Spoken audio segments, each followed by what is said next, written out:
ورحمة الله وبركاته. بسم الله الرحمن الرحيم. الحمد لله رب العالمين. الحمد لله نحمده ونستعينه ونؤمن به ونتوكل عليه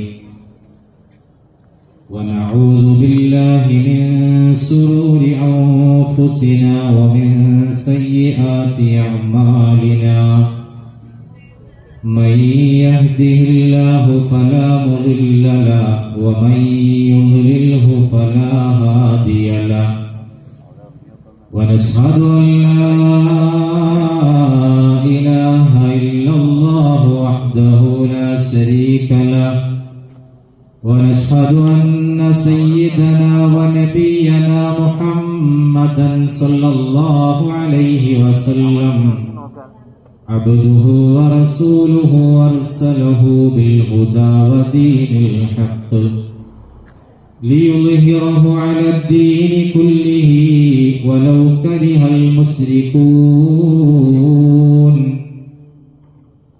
بسم الله عظيم القدرة والشان شديد البطش والبرهان حافظ الدين والقرآن. بسم الله ما شاء الله كان وما لم يشأ لم يكن. لا حول ولا قوة إلا بالله. عليه توكلت وإليه أنيب. أعوذ بالله من الشيطان الرجيم. بسم الله الرحمن الرحيم.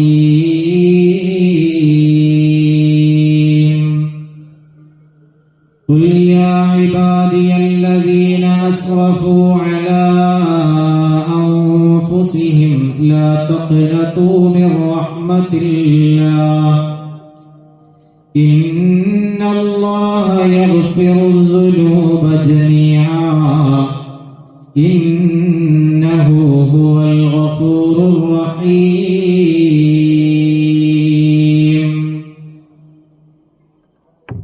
صدق الله مولانا العلي العظيم وصدق وبلغ رسوله النبي الكريم ونحن على ذلك من الشاهدين الشاكرين والحمد لله رب العالمين.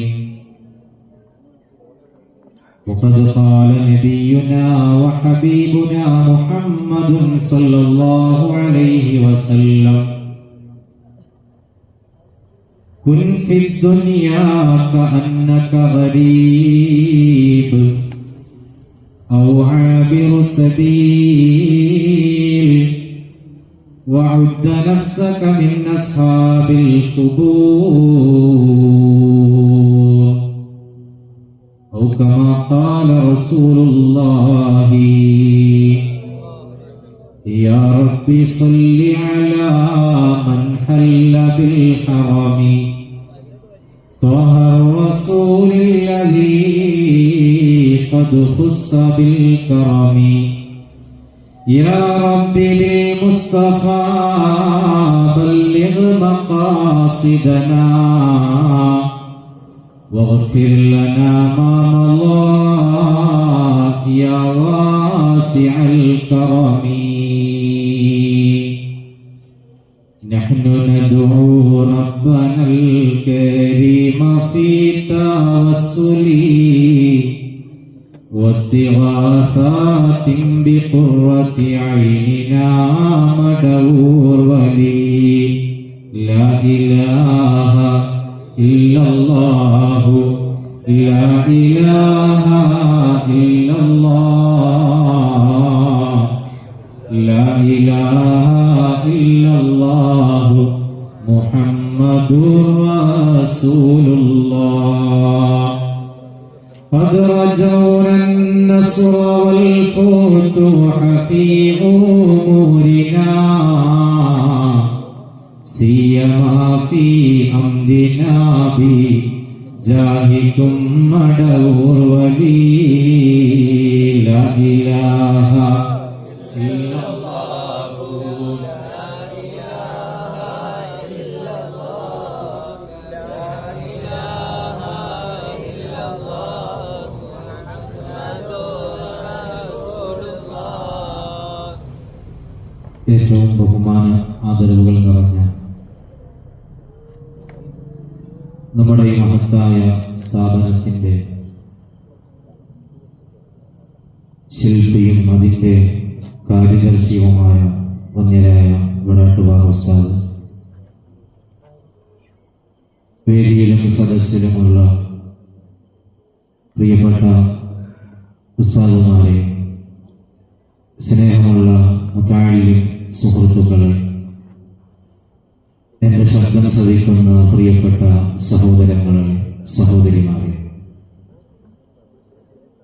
ജഗന്നിയന്താവായ റബ്ബ് തആല അവന്റെ വലിയ അനുഗ്രഹം കൊണ്ട്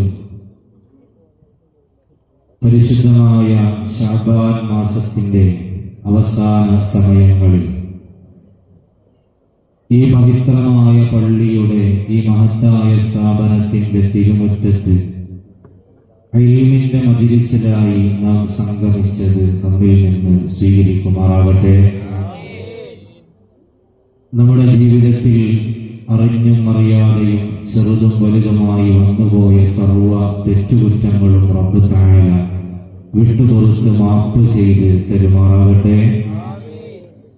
ശിഷ്ടജീവിതം അവന്റെ പൊരുത്തത്തിലായി ഈമാനോടെ ജീവിച്ച് ഈമാനോടെ മരിക്കുന്ന ഭാഗ്യവാന്മാരിൽ നമ്മെ എല്ലാവരെയും റബ്ബ് തആല ഉൾപ്പെടുത്തി അനുഗ്രഹിക്കുമാറാകട്ടെ. നമ്മിൽ നിന്ന് മരണപ്പെട്ടുപോയ ധാരാളം മുഅ്മിനീങ്ങളുണ്ട്, മുഅ്മിനാത്തുകളുണ്ട്. അല്ലാഹു അവർക്കൊക്കെ മഗ്ഫിറത്തും മർഹമത്തും പ്രദാനം ചെയ്യുമാറാകട്ടെ. സഹോദരങ്ങളെ, അല്ലാഹുവിന്റെ വലിയ അനുഗ്രഹം കൊണ്ട് വീണ്ടും ഒരു പരിശുദ്ധ റമളാൻ നമ്മിലേക്ക് സമാഗതമാവുകയാണ്.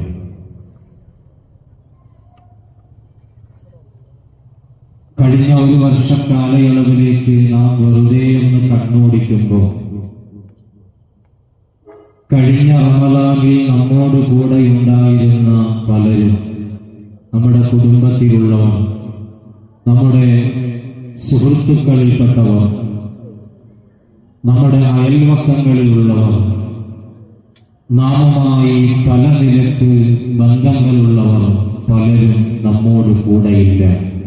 അല്ലാഹു തആല അവരുടെയൊക്കെ ഖബറുകളെ സ്വർഗീയ ഉദ്യാനമാക്കി മാറ്റിക്കൊടുക്കുമാറാകട്ടെ. പ്രിയപ്പെട്ട സഹോദരങ്ങളെ, പരിശുദ്ധമായ റജബ് മാസം കടന്നു വന്നത് മുതൽ ഹബീബായ റസൂലുള്ളാഹി സ്വല്ലല്ലാഹു അലൈഹി വസല്ലമ തങ്ങളുടെ നിർദ്ദേശത്തെ മാനിച്ചുകൊണ്ട് നാം ഒക്കെ അല്ലാഹുവിനോട് നടത്തുന്ന ഒരു പ്രാർത്ഥനയാണ്, അല്ലാഹുമ്മ ബാരിക് ലനാ ഫി റജബ് വ ശഅബാൻ വബല്ലിഗ്നാ റമളാൻ. പടച്ചവനെ, പരിശുദ്ധമായ റജബിലും ശഅബാനിലും ഞങ്ങൾക്ക് നീ ബറക്കത്ത് ചെയ്യണം. പവിത്രമായ റമളാനിലേക്ക് നല്ല ആഫിയത്തോടെ ഞങ്ങളെ നീ എത്തിക്കണം. ഈ ദുആ കഴിഞ്ഞ 1.5 മാസക്കാലയളവിലധികമായി നാം ഓരോരുത്തരും നിർവഹിച്ചുകൊണ്ടിരിക്കുകയാണ്. പക്ഷെ നമ്മൾ മനസ്സിലാക്കേണ്ടത്, വിശുദ്ധമായ റജബിന്റെ 1 മുതൽ ആ ദുആ ചെയ്തുകൊണ്ടിരുന്ന നമ്മുടെ കൂട്ടത്തിലുള്ള പലരും വിശുദ്ധ റമളാനിലേക്ക് എത്താൻ കഴിയാതെ അല്ലാഹുവിന്റെ വിധിക്ക് ഉത്തരം നൽകി അല്ലാഹുവിന്റെ ഖളാഇന് വഴിപ്പെട്ടുകൊണ്ട് ഈ ദുനിയാവിൽ നിന്ന് വിട പറഞ്ഞു പോയിട്ടുണ്ട്. അല്ലാഹു അവർക്കൊക്കെ മഗ്ഫിറത്ത് നൽകട്ടെ. ഈ ഒരു സാഹചര്യത്തിലാണ് പടച്ച റബ്ബ് നമുക്ക് ഇതുവരെ ആഫിയത്തോടെ ആയുസ് തന്നത്. ഇനി കേവലം ഒരു 7-8 ദിവസം അല്ലെങ്കിൽ 6-7 ദിവസങ്ങൾ മാത്രം പിന്നിടുമ്പോഴേക്ക് നമ്മുടെ നാട്ടിൽ അല്ലാഹുവിന്റെ വലിയ അനുഗ്രഹങ്ങൾ പെയ്തിറങ്ങുന്ന അല്ലാഹു സുബ്ഹാനഹു വ തആല ഇന്ന ഇദ്ദത്തശ് ശുഹൂരി ഇൻദല്ലാഹി 12 ശഹറൻ ഫീ കിതാബില്ലാഹ് വിശുദ്ധമായ ഖുർആനിലൂടെ മാസങ്ങളുടെ എണ്ണം 12 ആണ് എന്ന് പരിചയപ്പെടുത്തിയ മാസങ്ങളിൽ സയ്യിദുൽ ശുഹൂർ എന്ന ഹബീബായ മുഹമ്മദ് മുസ്തഫ സല്ലല്ലാഹു അലൈഹി വസല്ലമ തങ്ങൾ പരിചയപ്പെടുത്തിയ പവിത്രമായ റമളാൻ മാസത്തിലേക്ക് ഒരാഴ്ച കൂടി പിന്നിടുമ്പോൾ നാം കടന്നു വരികയാണ്. അല്ലാഹു തആല നമുക്ക് ആഫിയത്ത് നൽകട്ടെ, ആരോഗ്യം നൽകട്ടെ. വിശുദ്ധ റമളാനിലേക്ക് അല്ലാഹു നമുക്ക് ദീർഘായുസ്സ് നൽകട്ടെ. പ്രിയപ്പെട്ട എന്റെ ശബ്ദം ശ്രവിക്കുന്ന സഹോദരങ്ങളെ, സഹോദരിമാരെ, അല്ലാഹു സുബ്ഹാനഹു വ തആല നമുക്ക് ചെയ്തു തന്ന വലിയൊരു അനുഗ്രഹമാണ് വിശുദ്ധമായ റമളാനിനെ ഒരിക്കൽ കൂടി സ്വീകരിക്കാൻ, അതിന്റെ പടിവാതിൽക്കൽ എത്തി നിൽക്കാൻ നമുക്കൊക്കെ കഴിഞ്ഞു എന്നത്. വിശുദ്ധമായ റമളാനിനെ സംബന്ധിച്ചിടത്തോളം അല്ലാഹു സുബ്ഹാനഹു വ തആല നമ്മിലേക്ക് നിയോഗിക്കുന്ന അവന്റെ വിശിഷ്ടമായ ഒരു അതിഥിയാണ്. നമുക്കറിയാം, നാം ഇന്ന് ഇവിടെ ഈ പ്രഭാഷണ മജ്‌ലിസ് സംഘടിപ്പിച്ചത് 2-3 ആഴ്ചകൾക്ക് മുമ്പ് വന്നിരായ ഉസ്താദിന്റെ നേതൃത്വത്തിൽ ഈ മഹത്തായ സ്ഥാപനത്തിൽ പഠനം നടത്തിയ പൂർവ്വ വിദ്യാർത്ഥികളായ പണ്ഡിതന്മാരായ സുഹൃത്തുക്കൾ ഒരുമിച്ചുകൂടി വിശുദ്ധമായ റമളാനിന് മുന്നോടിയായി ഈ നാട്ടിലെ പ്രിയപ്പെട്ട സഹോദരങ്ങൾക്ക്, സഹോദരിമാർക്ക് നല്ല ദീനീ വിജ്ഞാനം പകർന്നു കൊടുക്കാൻ ആവശ്യമായ ഒരു സദസ്സ് നമുക്ക് സംഘടിപ്പിക്കണമെന്ന് തീരുമാനിച്ച് കഴിഞ്ഞ 3 ആഴ്ചക്കാലത്തെ ചെറിയൊരു കാലയളവിലെ ഒരുക്കത്തിന്റെ ഫലമായിട്ടാണ് ഈ ഒരു ചെറിയ ഇൽമിന്റെ മജ്‌ലിസ് ഇവിടെ സംഘടിപ്പിക്കപ്പെട്ടത്. അതേസമയത്ത് നമ്മൾ ആലോചിച്ചു നോക്കണം, എല്ലാ വർഷവും ശവ്വാൽ മാസത്തിൽ നമ്മുടെ സ്ഥാപനം ആരുടെ പേരിലാണ് സ്ഥാപിക്കപ്പെട്ടത് എന്ന് എന്നേക്കാളധികം ഈ നാട്ടുകാർക്കറിയാം. മഹാനായ ഖുത്ബുൽ ആലം റഈസുൽ സാഹിദീൻ അശ്ശൈഖ് മുഹമ്മദ് അബീബക്കർ അൽ-മദഊനി ഖദ്ദസല്ലാഹു സിറഹുൽ അസീസ് മഹാനവറുകളുടെ നാമധേയത്തിൽ സ്ഥാപിക്കപ്പെട്ട സ്ഥാപനമായതുകൊണ്ട് തന്നെ എല്ലാ മാസവും ശവ്വാൽ മാസത്തിൽ വനിരായ ശൈഖുനയുടെ വലിയ ഉറൂസിന്റെ മജ്‌ലിസ് നമ്മുടെ സ്ഥാപനത്തിൽ നടത്താറുണ്ട്. ആ മജ്‌ലിസിലേക്ക് ധാരാളം ആലിമീങ്ങൾ, സാദാത്തുക്കൾ, വലിയ പണ്ഡിതന്മാർ എല്ലാ വർഷവും കടന്നു വരാറുണ്ട്. ആ മജ്‌ലിസിന് വേണ്ടിയിട്ട് നാം ഒരുങ്ങുമ്പോ കുറച്ചുകൂടി നേരത്തെ നാം അതിനുള്ള ഒരുക്കങ്ങൾ ആരംഭിക്കും. നമ്മുടെ ഈ പരിസരങ്ങളിലുള്ള മുഴുവൻ പള്ളികളുടെ മുന്നിലും ആ മഹത്തായ പ്രോഗ്രാമിന്റെ ആ വലിയ സാദാത്തുക്കൾ വരുന്ന, പണ്ഡിതന്മാർ വരുന്ന ആ പ്രോഗ്രാമിന്റെ വിളിയാളം അറിയിച്ചുകൊണ്ടുള്ള ഫ്ലക്സുകൾ നമ്മൾ സ്ഥാപിക്കും, പോസ്റ്ററുകൾ നമ്മൾ സ്ഥാപിക്കും, അനൗൺസ്മെന്റ് വാഹനങ്ങൾ ഈ നാടിന്റെ വിവിധ ഭാഗങ്ങളിലേക്ക് സഞ്ചരിക്കും. ഇങ്ങനെ വിവിധങ്ങളായ രൂപത്തിലുള്ള മാസങ്ങൾ നീണ്ടു നിൽക്കുന്ന പ്രചരണ പ്രവർത്തനങ്ങൾക്ക് ശേഷമാണ് അത്തരത്തിലൊരു മജ്‌ലിസ് നമ്മൾ സംഘടിപ്പിക്കുന്നത്. അപ്പൊ നമ്മിലേക്ക് കടന്നു വരുന്ന അതിഥികളുടെ സ്ഥാനങ്ങൾക്കനുസരിച്ച് നാം ഓരോരുത്തരും അതിനു വേണ്ടി ഒരുങ്ങി തയ്യാറാകാറുണ്ട് എന്നത് വലിയൊരു യാഥാർത്ഥ്യമാണ്.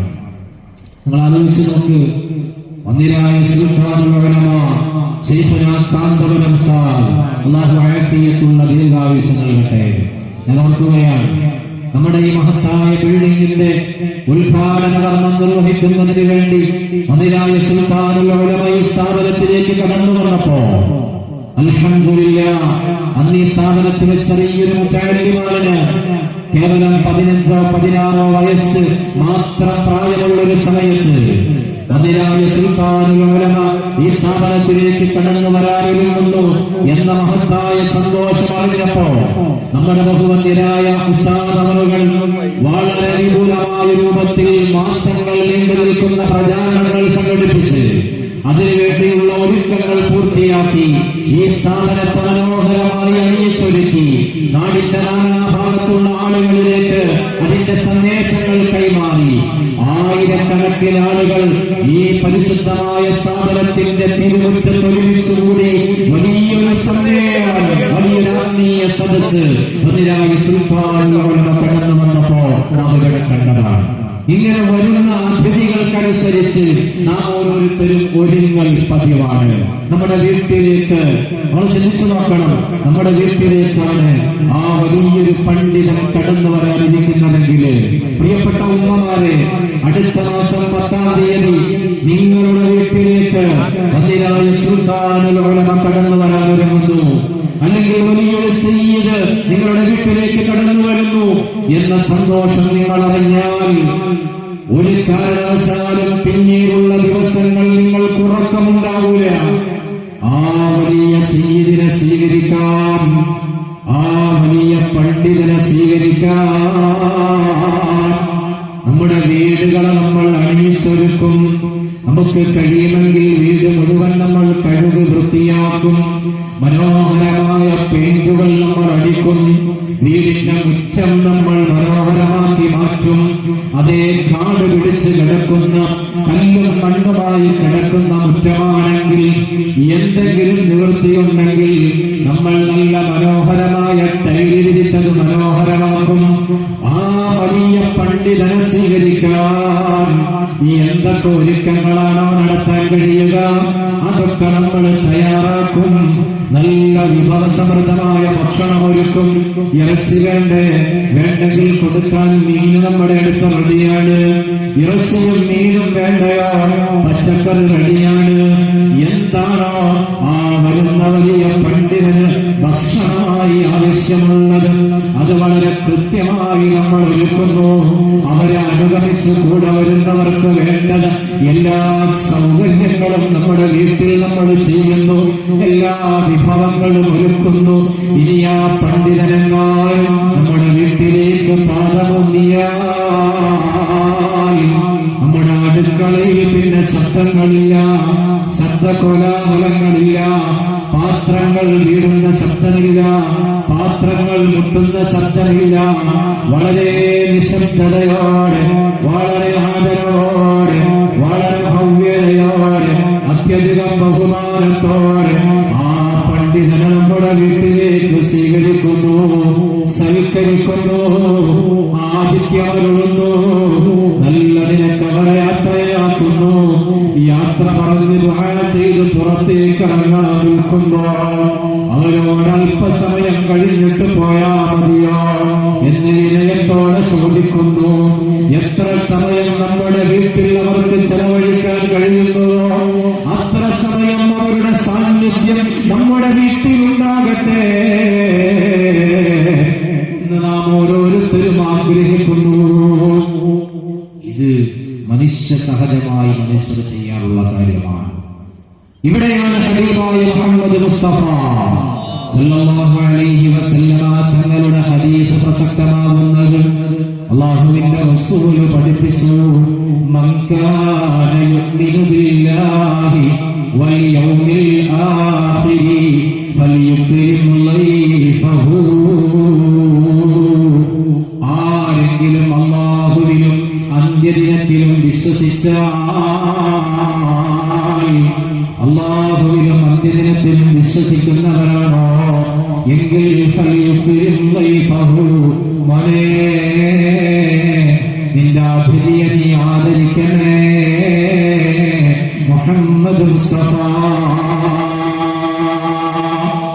സല്ലല്ലാഹു അലൈഹി വസല്ലമ തങ്ങൾ പഠിപ്പിക്കുകയാണ്, അല്ലാഹുവിലും അന്ത്യദിനത്തിലും വിശ്വസിക്കുന്നുവെങ്കിൽ അതിഥിയെ ആദരിക്കണം. ഇത് മനുഷ്യനായ അതിഥിയെ കുറിച്ചാണ് ഇവിടെ പറയുന്നത്. നമ്മുടെ വീട്ടിലേക്ക് കടന്നു വരുന്ന ഒരു വ്യക്തിയെ കുറിച്ചാണ് ഇവിടെ പരാമർശിക്കുന്നത്. എന്നാൽ വിശുദ്ധ അല്ലാഹുവിന്റെ അതിഥിയായി നമ്മിലേക്ക് കടന്നു വരികയാ. ഒരു മാസക്കാലം നമ്മുടെ കൂടെ ചിലവഴിക്കുകയാ. നമ്മുടെ എല്ലാ പ്രവർത്തനങ്ങളും സൂക്ഷ്മമായി നിരീക്ഷിക്കുകയാ. നമ്മുടെ അടക്കങ്ങളെല്ലാം നോക്കിക്കാണുകയാ.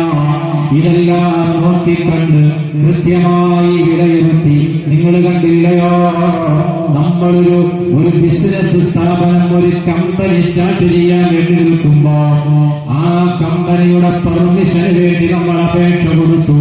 ആ അപേക്ഷ കൊടുത്ത സമയത്ത് ഉദ്യോഗ തലങ്ങളിൽ നിന്നുള്ള ഉന്നതരായ ഉദ്യോഗസ്ഥർ ഈ കമ്പനിക്ക് ആ സ്ഥലത്തും പെർമിഷൻ കൊടുക്കാൻ പറ്റുമോ, അതിന്റെ സാഹചര്യങ്ങൾ അവിടെയുണ്ടോ, അതിനുള്ള സൗകര്യങ്ങളുണ്ടോ, അതിനുള്ള സാഹചര്യങ്ങളും സ്ഥലങ്ങളും മറ്റെല്ലാ സംവിധാനങ്ങളും അവിടെ ഒരുക്കിയിട്ടുണ്ടോ എന്ന് പരിശോധിക്കാൻ ഏതെങ്കിലും ഒരു ഉദ്യോഗ വൃന്ദം നമ്മുടെ കമ്പനിയിലേക്ക് കടന്നു വന്ന എന്റെ പ്രിയപ്പെട്ട സഹോദര, എന്റെ പ്രിയപ്പെട്ട ഉമ്മമാരെ, എത്ര ആദരവോടെയാണ് അവരെ സ്വീകരിക്കുക, എത്ര ബഹുമാനത്തോടെയാണ് സ്വീകരിക്കുക. എന്താ കാരണം എന്നറിയോ? അവരെങ്ങാനും നമുക്കെതിരെ ഒരു റിപ്പോർട്ട് കൊടുത്താൽ, അവരെങ്ങാനും നമ്മുടെ കമ്പനിക്കെതിരെ ഇവിടെ അതിനുള്ള ഫെസിലിറ്റി ഇല്ല, ഇവിടെ അതിനുള്ള സൗകര്യങ്ങളില്ല എന്നൊരു റിപ്പോർട്ട് മുകളിലേക്ക് കൊടുത്താൽ കോടിക്കണക്കിന് അല്ലെങ്കിൽ ലക്ഷക്കണക്കിന് മുടക്കിയിട്ട് നമ്മൾ തുടങ്ങി വച്ച സംരംഭം തുടക്കത്തിലേ തന്നെ അസ്തമിച്ചു പോകുമെന്ന പേടികൊണ്ട് നമ്മുടെ മുന്നിലേക്ക് കടന്നു വരുന്ന ഉദ്യോഗസ്ഥരെ വിനയത്തോടെ സ്വീകരിക്കുന്നു, വേണ്ടത് ചെയ്തു കൊടുക്കുന്നു, നല്ല നിലക്ക് പെരുമാറുന്നു, അത്യധികം ആദരവോടെ അവരോട് ഇടപഴകുന്നു. എന്തിനു വേണ്ടിയാണ്? നമ്മെക്കുറിച്ച് നല്ല റിപ്പോർട്ട് മുകളിലേക്ക് പോകാനാണ്. എന്നാൽ എന്റെ ഈമാനുള്ള ഉമ്മമാരെ, വിശുദ്ധമായ റമളാൻ നമ്മിലേക്ക് കടന്നു വന്നാൽ ഹബീബായ മുഹമ്മദ് മുസ്തഫ സല്ലല്ലാഹു അലൈഹി വസല്ലമ തങ്ങൾ അവിടുന്ന് പഠിപ്പിച്ചൊരു പ്രാർത്ഥനയില്ലേ, അല്ലാഹുമ്മ ജഅൽ ശഹ്റ റമളാൻ സാഹിദൻ ലനാ യാ ഷാഹിദൻ അലൈനാ. അല്ലാഹുവേ, വിശുദ്ധ റമളാനിനെ ഞങ്ങൾക്ക് അനുകൂലമായി സാക്ഷിയാക്കണേ അല്ലാഹ്. ഞങ്ങൾക്ക് പ്രതികൂലമായി, ഞങ്ങൾക്ക് എതിരായി റമളാൻ സാക്ഷി നിൽക്കുന്ന അവസ്ഥ നൽകല്ല അല്ലാഹ് എന്ന് ദുആ ചെയ്യാൻ ഹബീബായ മുഹമ്മദ് മുസ്തഫ സല്ലല്ലാഹു അലൈഹി വസല്ലമ തങ്ങൾ പഠിപ്പിച്ചില്ലയോ? എന്തുകൊണ്ടാണ് അല്ലാഹുവിന്റെ റസൂൽ എന്ന് പറഞ്ഞത്? നമ്മുടെ കൂടെ ഒരു മാസം ചിലവഴിക്കുന്ന റമളാൻ വിട പറഞ്ഞു കഴിഞ്ഞാൽ അല്ലാഹുവിന്റെ മുന്നിൽ നമുക്ക് വേണ്ടി സാക്ഷി നിൽക്കുന്ന അവസ്ഥയുണ്ട്. അല്ലാഹുവേ, ഈ മനുഷ്യനുണ്ടല്ലോ, എന്നെ വല്ലാതെ ആദരിച്ചവനാ, എന്നെ വല്ലാതെ ബഹുമാനിച്ചവനാ. പടച്ചവനെ, രാത്രിയുടെ യാമങ്ങളിൽ വിശുദ്ധമായ ഈ മാസത്തെ ബഹുമാനിച്ചുകൊണ്ട് തഹജ്ജുദ് നിസ്കരിച്ചവനാ, ഒരുപാട് സദഖകൾ കൊടുത്തവനാ, നല്ല നിലക്ക് ആളുകളുമായി ഇടപഴകിയവനാ. ഈ വിശുദ്ധ റമളാനിനെ എന്നെ വല്ലാതെ ബഹുമാനത്തോടെ കൊണ്ടുനടന്നവനാ എന്ന് പറഞ്ഞ് നമുക്കനുകൂലമായി സാക്ഷി നിന്നാൽ അല്ലാഹുവിന്റെ ഭാഗത്ത് നിന്ന് നമുക്ക് വലിയ കാവൽ ലഭിക്കും. ഉമ്മമാരെ, നമുക്ക് വലിയ കാവൽ ലഭിക്കും. അല്ലാഹുവിന്റെ മുന്നിൽ വിജയികളായി നമുക്ക് മാറാൻ കഴിയും. അതേസമയം നമുക്കെതിരായി സാക്ഷി നിന്നാലോ, പടച്ചവനെ, ഇവൻ എന്നെ മൈൻഡ് ചെയ്യാത്തവനാ, വിശുദ്ധമായ ഈ മാസം കടന്നു വന്നിട്ട് എന്നെ വേണ്ടതുപോലെ ആദരിക്കാത്തവനാ, ബഹുമാനിക്കാത്തവനാ, ഇബാദത്ത് ചെയ്യാത്തവനാ, എന്നെ നല്ല നിലക്ക് ഉപയോഗപ്പെടുത്താത്തവനാ എന്നെങ്ങാനും വിശുദ്ധ റമളാൻ നമുക്കെതിരായി സാക്ഷി നിന്നാൽ ഹബീബായ മുഹമ്മദ് മുസ്തഫ സല്ലല്ലാഹു അലൈഹി വസല്ലമ തങ്ങൾ പറയുന്നു, അന ബരീഉം മിമ്മൻ ഖസമഹു ശഹ്റു റമളാൻ. ഞാനതാ വിശുദ്ധ റമളാൻ എതിരായി നിന്നവനോട് ഞാൻ കൈയൊഴിഞ്ഞിരിക്കുന്നു, അവനെ ഞാൻ ഒഴിവാക്കിയിരിക്കുന്നു, അവനുമായി എനിക്കൊരു ബന്ധവുമില്ല. മുഹമ്മദ് മുസ്തഫ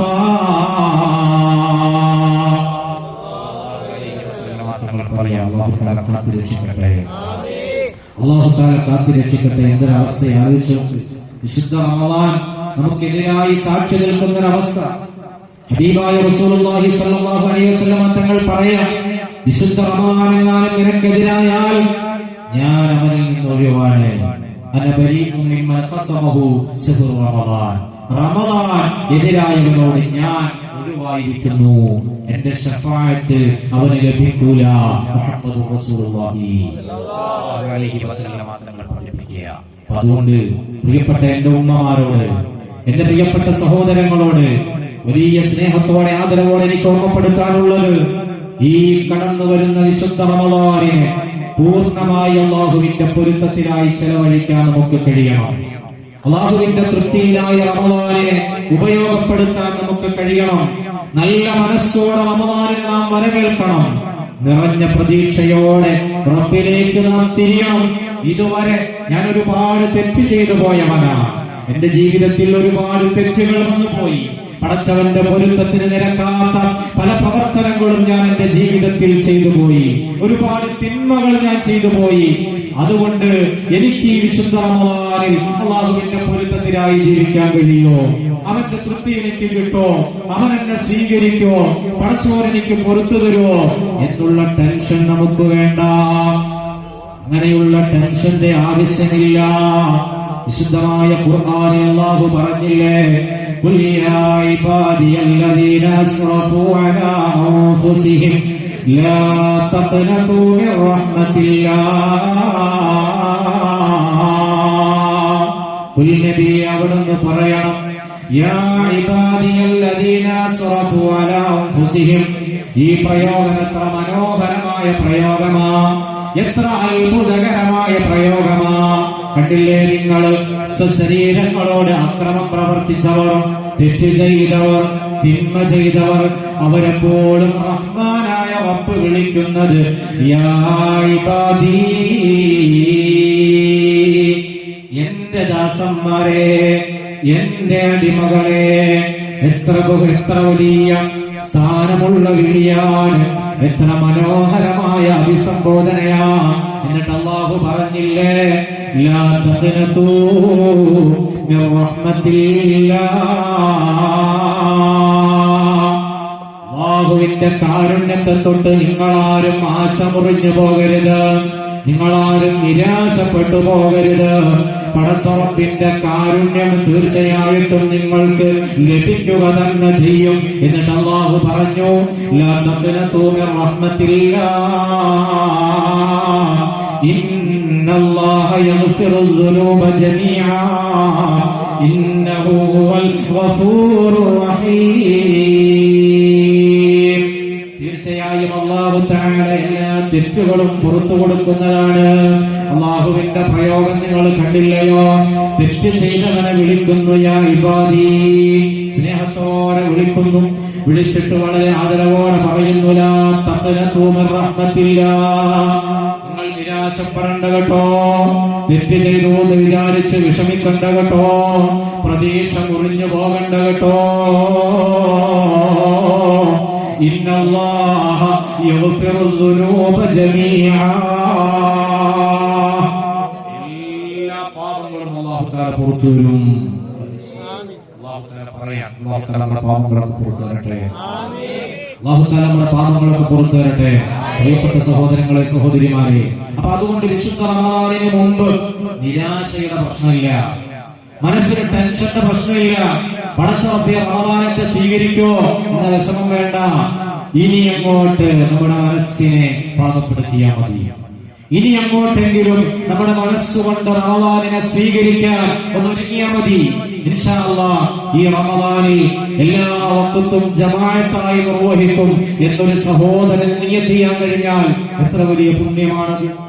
ഈ റമദാനിൽ എനിക്ക് നിസ്കരിക്കാൻ പറ്റുന്ന എല്ലാ ദിവസവും മുടങ്ങാതെ ഞാൻ തഹജ്ജുദ് നിസ്കരിക്കും എന്നൊരു ഉമ്മാക്ക്, ഒരു പെങ്ങൾക്ക് നിയത്ത് ചെയ്യാൻ പറ്റിയ എത്ര വലിയ അനുഗ്രഹമാണത്.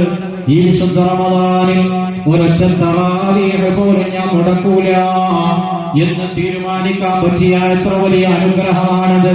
ഈ വിശുദ്ധ റമദാനിൽ കഴിഞ്ഞ തവണ ഖത്മുകളൊന്നും തീർക്കാത്തവരാണെങ്കിൽ ഈ റമദാനിൽ ഞാൻ ഒരു ഖത്മെങ്കിലും തീർക്കും എന്നൊരു നിയ്യത്ത് ചെയ്യാൻ കഴിഞ്ഞാൽ, കഴിഞ്ഞ തവണ ഒരു ഖത്മ തീർത്തവനാണെങ്കിൽ ഈ റമദാനിൽ 2 ഖത്മ ഞാൻ തീർക്കുമെന്ന് നിയ്യത്ത് ചെയ്യാൻ കഴിഞ്ഞാൽ, അത്തരത്തിലുള്ള നല്ല നിയ്യത്ത്, നല്ല തീരുമാനങ്ങൾ എടുത്ത് വിശുദ്ധ റമദാനിനെ സ്വീകരിക്കാൻ നമുക്ക് കഴിഞ്ഞാൽ എത്ര ആനന്ദമാണത്, എത്ര സന്തോഷമാണത്.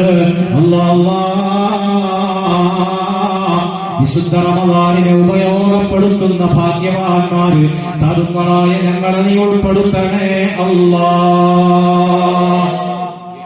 സഹോദരങ്ങളെ, സഹോദരിമാരെ, നമ്മൾ ദ്വാരക്കണം.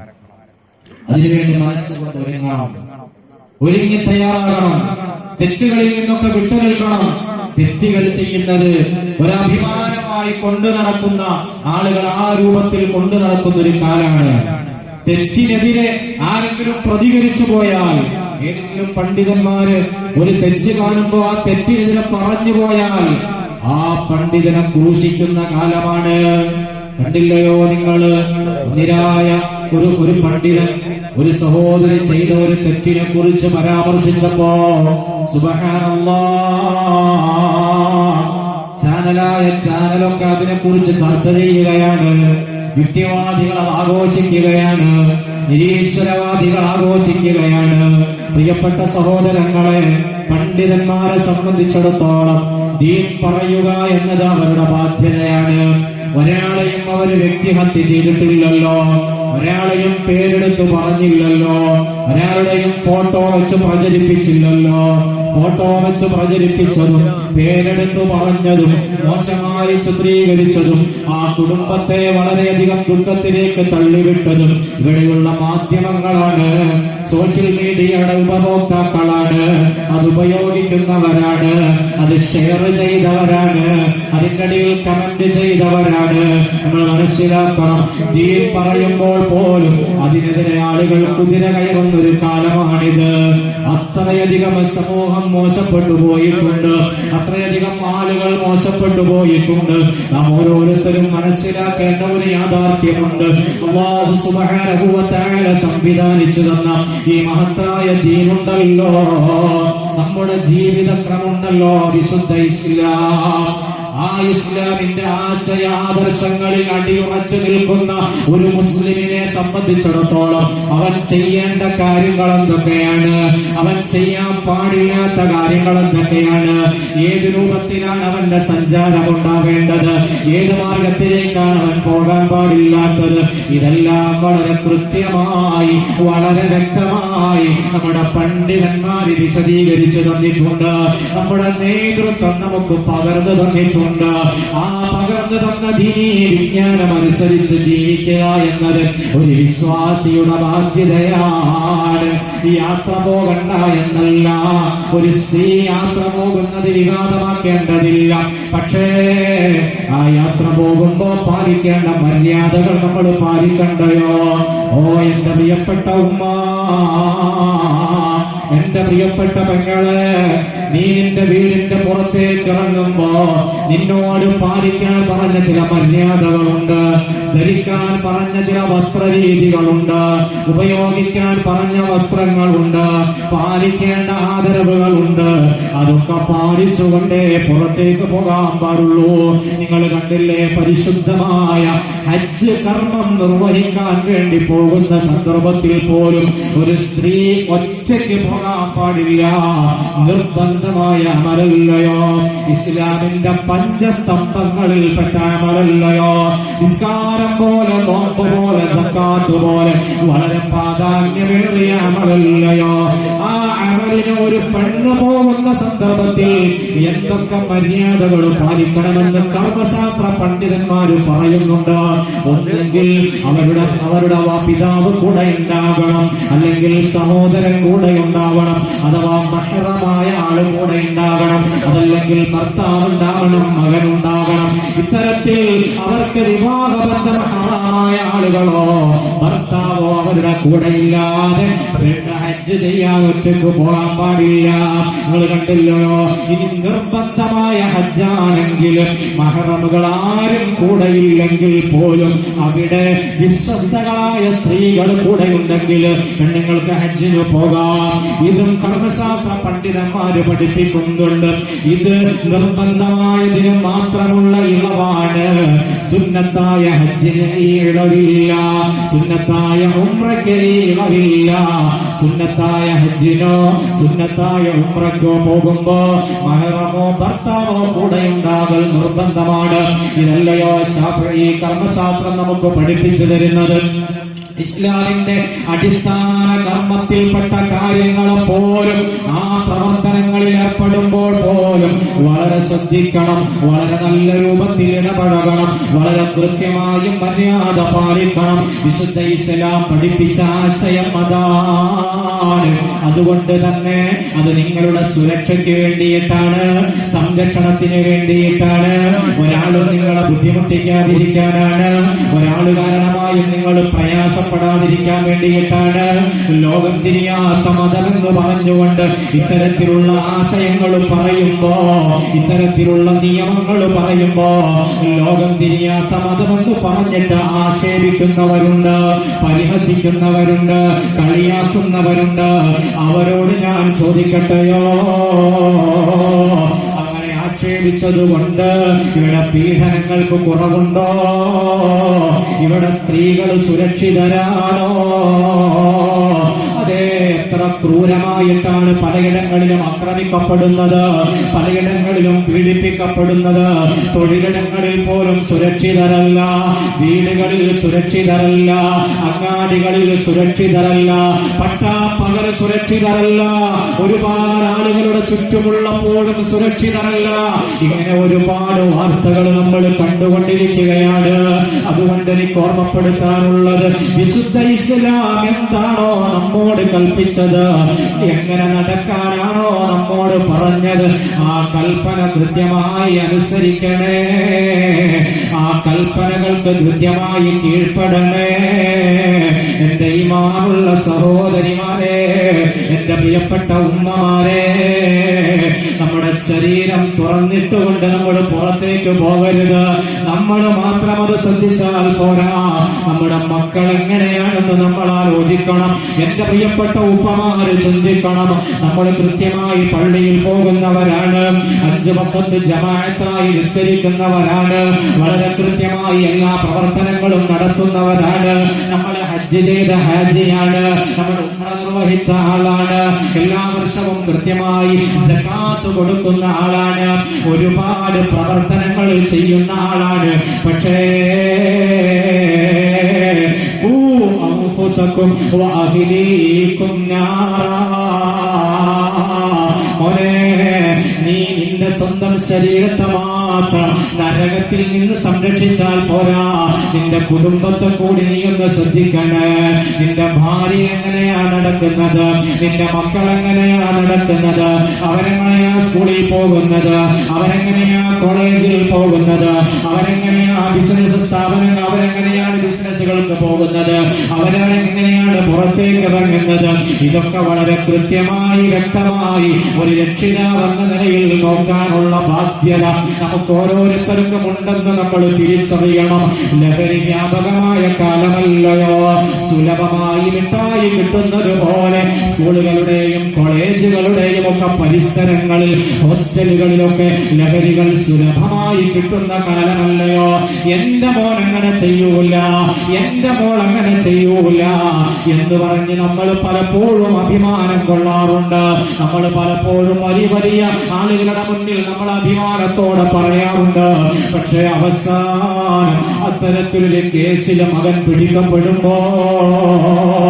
മകൾ ഏതെങ്കിലും ഒരു അന്യപുരുഷന്റെ കൂടെ ഒളിച്ചോടിയെന്ന വാർത്ത കേൾക്കുമ്പോ പതറിപ്പോവുകയാണ്, നമ്മൾ വല്ലാതെ വിഷമിക്കുകയാണ്.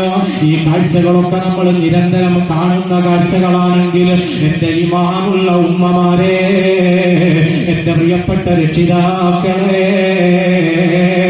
നല്ല ശ്രദ്ധ നമുക്ക് വേണം. അല്ലാഹു നമ്മുടെ മക്കളെയൊക്കെ സ്വാലീഹങ്ങളിൽ ഉൾപ്പെടുത്തട്ടെ. നല്ല ശ്രദ്ധ നമുക്ക് വേണം, വളരെ ശ്രദ്ധയോടെ നമ്മൾ ജീവിക്കണം. ചെയ്തുകൊണ്ടിരിക്കുന്ന എല്ലാ തെറ്റുകളിൽ നിന്ന് നമ്മൾ വിട്ടുനിൽക്കണം. വിശുദ്ധ റമദാൻ വരാൻ, ഈ റമദാൻ എനിക്ക് അനുകൂലമായി സാക്ഷി നിൽക്കുന്ന രൂപത്തിലേക്ക് ആക്കി മാറ്റാൻ എനിക്ക് കഴിയണം. ഇന്ന് ഈ മജ്‌ലിസിൽ നമുക്ക് ആ ഒരു പ്രതിജ്ഞ, ആ ഒരു നിയമം എടുക്കാൻ കഴിയണം. ഈ റമദാൻ നമുക്ക് അനുകൂലമായി സാക്ഷി നിൽക്കുന്ന റമദാനാക്കി മാറ്റണം. കഴിഞ്ഞ റമദാനുകളൊക്കെ കഴിഞ്ഞുപോയി. ആ റമദാനൊക്കെ അള്ളാഹു സ്വീകരിച്ചോ ഇല്ലയോ നമുക്കറിയില്ല. എന്റെ ഭാഗത്ത് നിന്ന് മനഃപൂർവ്വം ഒരു തെറ്റ് ഈ റമദാനിൽ സംഭവിക്കൂല. എന്റെ ഭാഗത്ത് നിന്ന് മനഃപൂർവ്വം ഒരു അനാദരവ് ഈ റമദാനിൽ സംഭവിക്കൂല, ഉണ്ടാകൂല. ഈ പ്രതിജ്ഞ നമ്മളൊക്കെ എടുക്കണം. ഈ ദുനിയാവ് നശ്വരമാണ്, ഇത് നമ്മളൊക്കെ മനസ്സിലാക്കണം. എല്ലാവരും റീൽസിന്റെ കാലത്താണ്. സ്ത്രീകളും കുട്ടികളും യുവാക്കളും ഒക്കെ റീൽസിന്റെ കാലത്താണ്. ശരീരം പ്രദർശിപ്പിക്കാൻ വല്ലാതെ താല്പര്യപ്പെടുന്ന ഒരു കാലത്താണ്. ആണെന്നോ പെണ്ണെന്നോ വ്യത്യാസമില്ലാതെ ഒരൽപ്പം റീച്ച് കിട്ടാൻ വേണ്ടിയിട്ട്, ആളുകളുടെ മുന്നിലേക്ക് എത്തിപ്പെടാൻ വേണ്ടിയിട്ട്, കുറച്ചാളുകളുടെ മുന്നിൽ ഒരു സെലിബ്രിറ്റിയായി മാറാൻ വേണ്ടിയിട്ട് 10 ആളുകളുടെ മുന്നിലേക്ക് ഇറങ്ങി ചെല്ലുമ്പോ അവരെന്നെ തിരിച്ചറിയണം. എന്റെ കൂടെ അവരൊരു ഫോട്ടോ എടുക്കണം, എന്റെ കൂടെ ഒരു സെൽഫി എടുക്കാൻ അവർ വരണം. അങ്ങനെ മാത്രം ചിന്തിച്ചുകൊണ്ട് വിശുദ്ധ ഇസ്ലാം പറഞ്ഞിട്ടുള്ള എല്ലാ നിയമങ്ങളെയും മാറ്റിവെച്ച് അല്ലാഹുവിന്റെ പൊരുത്തത്തിന് നിരക്കാതെ നമ്മുടെ ശരീരം മറ്റുള്ളവരുടെ മുന്നിൽ പ്രദർശിപ്പിക്കുന്ന രൂപത്തിലും ഡാൻസുകളും പാട്ടുകളും കൂത്തുകളുമായി സമയം ചെലവഴിക്കുന്നവരുണ്ടോ?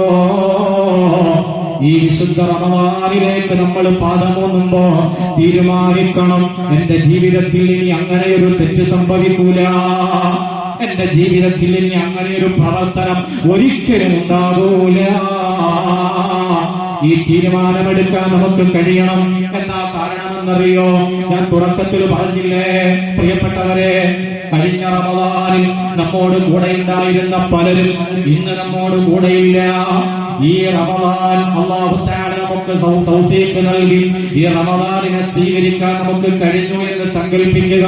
എന്നാൽ തന്നെയും ഇനി ഒരു റമദാൻ കൂടി നമുക്ക് സ്വീകരിക്കാൻ പറ്റുമോ എന്ന ഉറപ്പ് പറയാൻ കഴിയൂല. അപ്പോഴാണ് മരണം പറയാൻ കഴിയൂല. ചെറിയ കുട്ടി എന്ന് മരണത്തിന് വ്യത്യാസമില്ല, ചെറുപ്പക്കാരികൾ എന്നുള്ള വ്യത്യാസമില്ല, പ്രായമായവർ എന്നുള്ള വ്യത്യാസമില്ല. സാധുവായ എന്റെ നാട്ടിൽ ഉടുമ്പന്നൂര് ഈ കഴിഞ്ഞ ദിവസം പ്രിയപ്പെട്ടവരെ മനസ്സിലാക്കണം, കേവലം 2 മാസത്തിലധികം മാത്രം പ്രായമുള്ളൊരു ചെറിയ കുഞ്ഞ് ഉമ്മയുടെ മുലപ്പാല് കുടച്ചുകൊണ്ടിരിക്കുന്നതിന്റെ ഇടയിൽ ആ മുലപ്പാട് തൊണ്ടയിൽ കുടുങ്ങിയിട്ട് ശ്വാസം മുട്ടി മരണപ്പെട്ടു. അല്ലാഹു കുടുംബത്തിന് ക്ഷമ നൽകട്ടെ. ഞങ്ങളുടെ ഈ സാധുവായ ഞാൻ താമസിക്കുന്ന എന്റെ വീടിന്റെ ആ വാർഡ് മെമ്പറുടെ മകളുടെ കുട്ടിയാണ്. അല്ലാഹു തആല അവർക്ക് വലിയ നിലയ്ക്ക് ക്ഷമ നൽകി അനുഗ്രഹിക്കുമാറാകട്ടെ. മാസങ്ങൾ മാത്രം പ്രായമുള്ള കുട്ടിയാണ്. ആലോചിച്ച് നോക്കണം, മരണത്തിന് ചെറിയ കുഞ്ഞെന്ന വ്യത്യാസമില്ല. നമ്മുടെ തൊട്ടടുത്തല്ലേ ചെറുവേലിക്കുന്ന ഈ കഴിഞ്ഞ ആഴ്ച എന്റെ ഉമ്മമാരൊക്കെ അറിഞ്ഞിട്ടുണ്ടാകും. ഞാൻ ജോലി ചെയ്യുന്ന എന്റെ മഹല്ലിലാണ് ആ സഹോദരിയുടെ വീട്. അവർ വിവാഹം കഴിച്ച് അയച്ചിരിക്കുന്നത് ചെറുവേലിക്കുന്നതിലേക്കാണ്. ബറാത്തിന്റെ പരിശുദ്ധമായ ബറാത്തിനെ അവനെ സ്വീകരിക്കാൻ വേണ്ടിയിട്ട് വീടൊക്കെ വൃത്തിയാക്കി, വീടിന്റെ ഉൾഭാഗങ്ങളൊക്കെ ക്ലീൻ ചെയ്ത്, വേസ്റ്റുകളൊക്കെ പുറത്തേക്കെടുത്ത്, മുറ്റവും പരിസരങ്ങളൊക്കെ അടിച്ചു വൃത്തിയാക്കി, എല്ലാ വേസ്റ്റുകളും കൊണ്ടുപോയി ഒരു മൂലക്കിട്ടിട്ട് കത്തിക്കാൻ ശ്രമിക്കുന്നതിനിടെ സ്വന്തം ശരീരത്തിലേക്ക് തീ പടർന്നു പിടിച്ച് ശരീരമാസകലം പൊള്ളലേറ്റ് ആ പ്രിയപ്പെട്ട സഹോദരി ഈ കഴിഞ്ഞതിന്റെ മുമ്പിലത്തെ വ്യാഴാഴ്ച ഈ ലോകത്തോട് വിട പറഞ്ഞു പോയി. അല്ലാഹുവേ, കേവലം 40 വയസ്സിൽ താഴെ മാത്രമേ പ്രായമുള്ളൂ. പടച്ചവനെ, നീ ആ സഹോദരിക്ക് മഗ്ഫിറത്ത് കൊടുക്കണേ അല്ലാഹ്, പാപങ്ങൾ പുറത്തു കൊടുക്കണേ അല്ലാഹ്, ദറജകൾ ഉയർത്തണേ അല്ലാഹ്. ആ സഹോദരിയുടെ ഒരു മകള് +2 ഈ വർഷം പരീക്ഷ എഴുതേണ്ട കുട്ടിയാ. ഒരു മകനുള്ള 9ാം ക്ലാസ്സിൽ പഠിക്കുകയാ. ആ 2 മക്കളും ആ ഷോക്കിൽ നിന്ന് ഇതുവരെ മുക്തരായിട്ടില്ല, ഭർത്താവ് മുക്തരായിട്ടില്ല, അവരുടെ പിതാവും മാതാവും കുടുംബങ്ങളൊന്നും ആ വലിയൊരു ഷോക്കിൽ നിന്ന് മുക്തരായിട്ടില്ല. പ്രിയപ്പെട്ടവരെ, ആ ഉപ്പ ഇന്നലെ കൂടി വെള്ളിയാഴ്ച ഇന്നലെ എന്റെ മുന്നിൽ ജുമാഅക്ക് തൊട്ട് മുമ്പ് കടന്നു വന്നിട്ട് ഉസ്താദേ ദുആ ചെയ്യണമെന്ന് പറഞ്ഞിട്ട് കരഞ്ഞുകൊണ്ട് പറഞ്ഞ ചില വാചകങ്ങളുണ്ട്.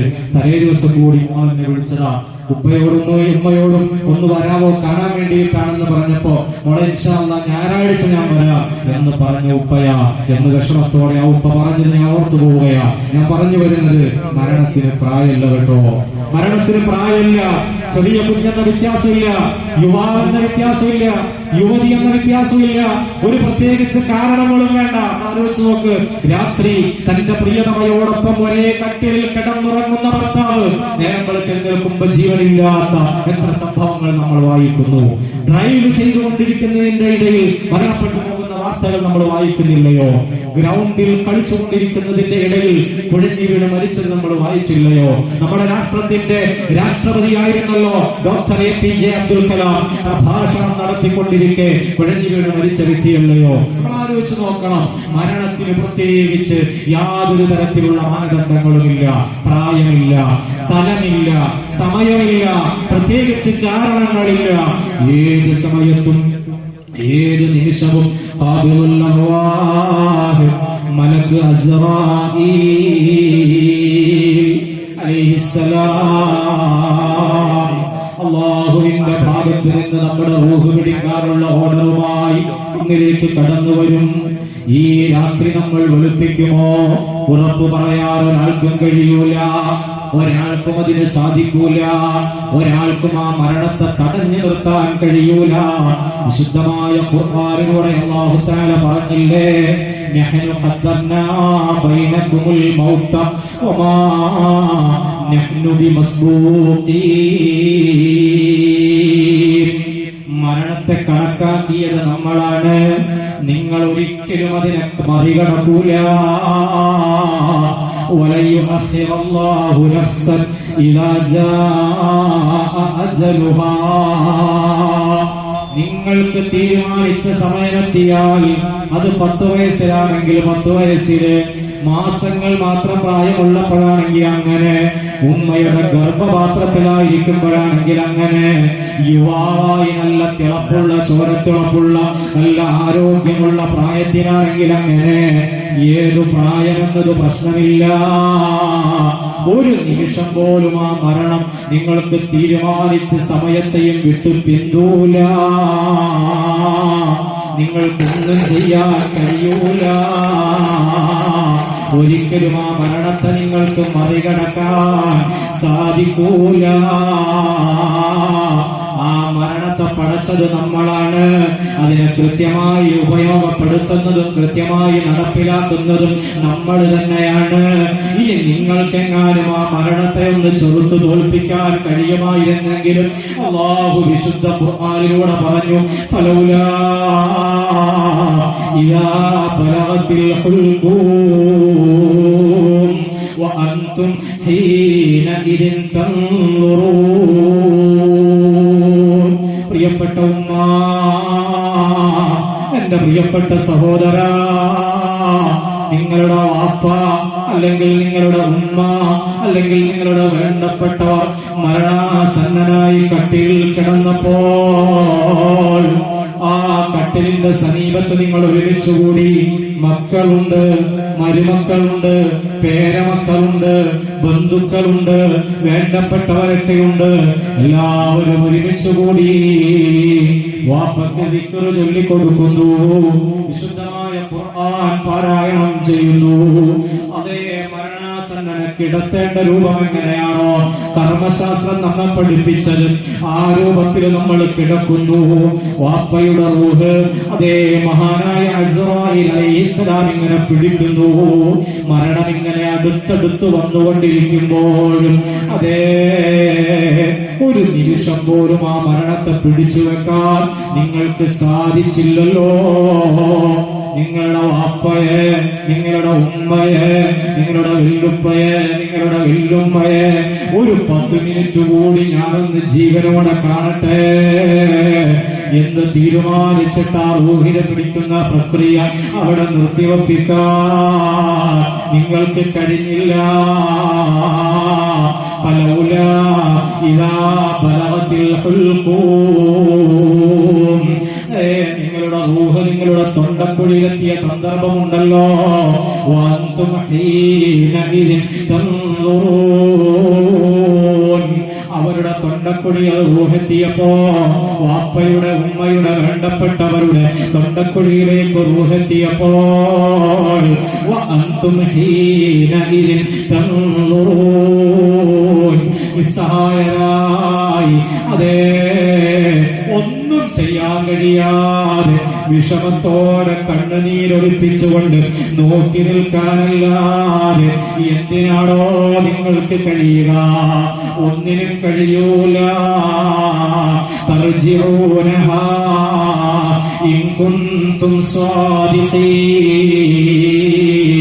ഇനി അതല്ല, മരണത്തെ തോൽപ്പിക്കാൻ നിങ്ങൾക്ക് കഴിയുമെന്ന വാദം നിങ്ങൾക്കുണ്ടെങ്കിൽ ആ നഷ്ടപ്പെട്ടു പോയ റൂഹിനെ ഒരു നിമിഷമെങ്കിലും ഒന്ന് തിരിച്ചുകൊണ്ടുവാ.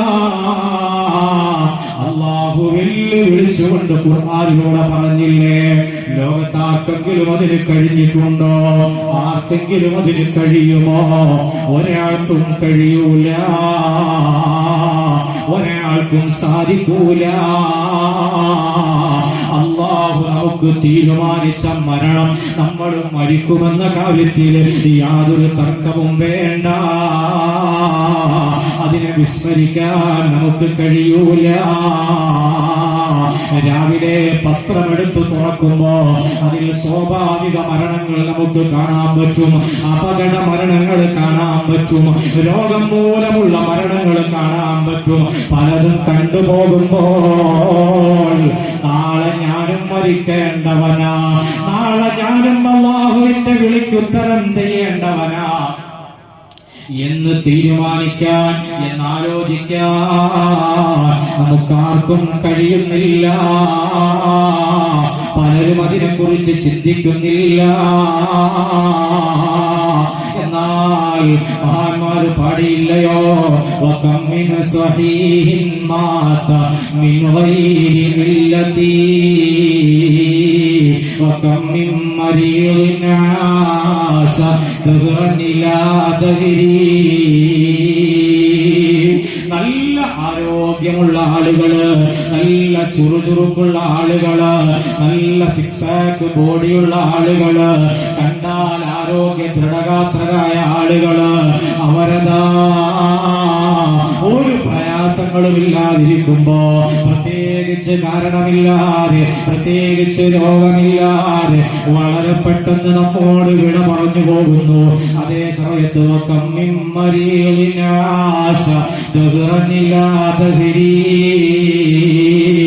അതേ സമയത്ത് വേറെ ചില ആളുകളുണ്ട്.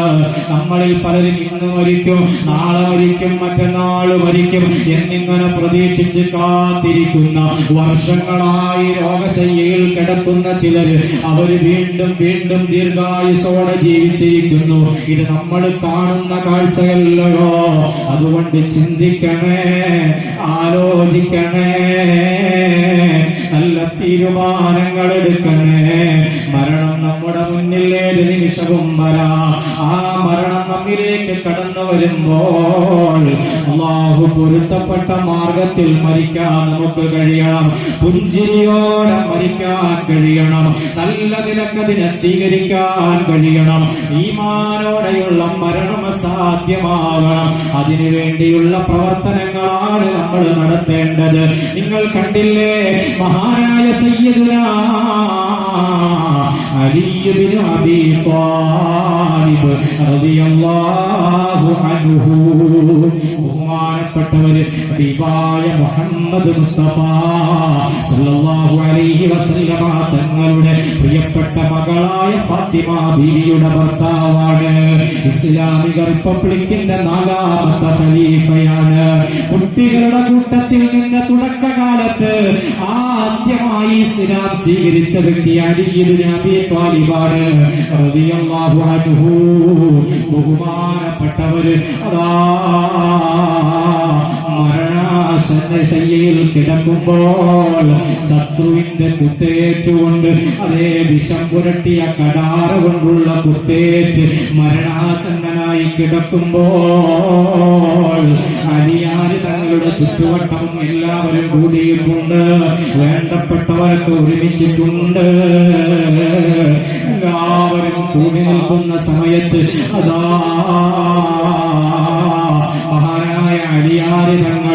ഊരി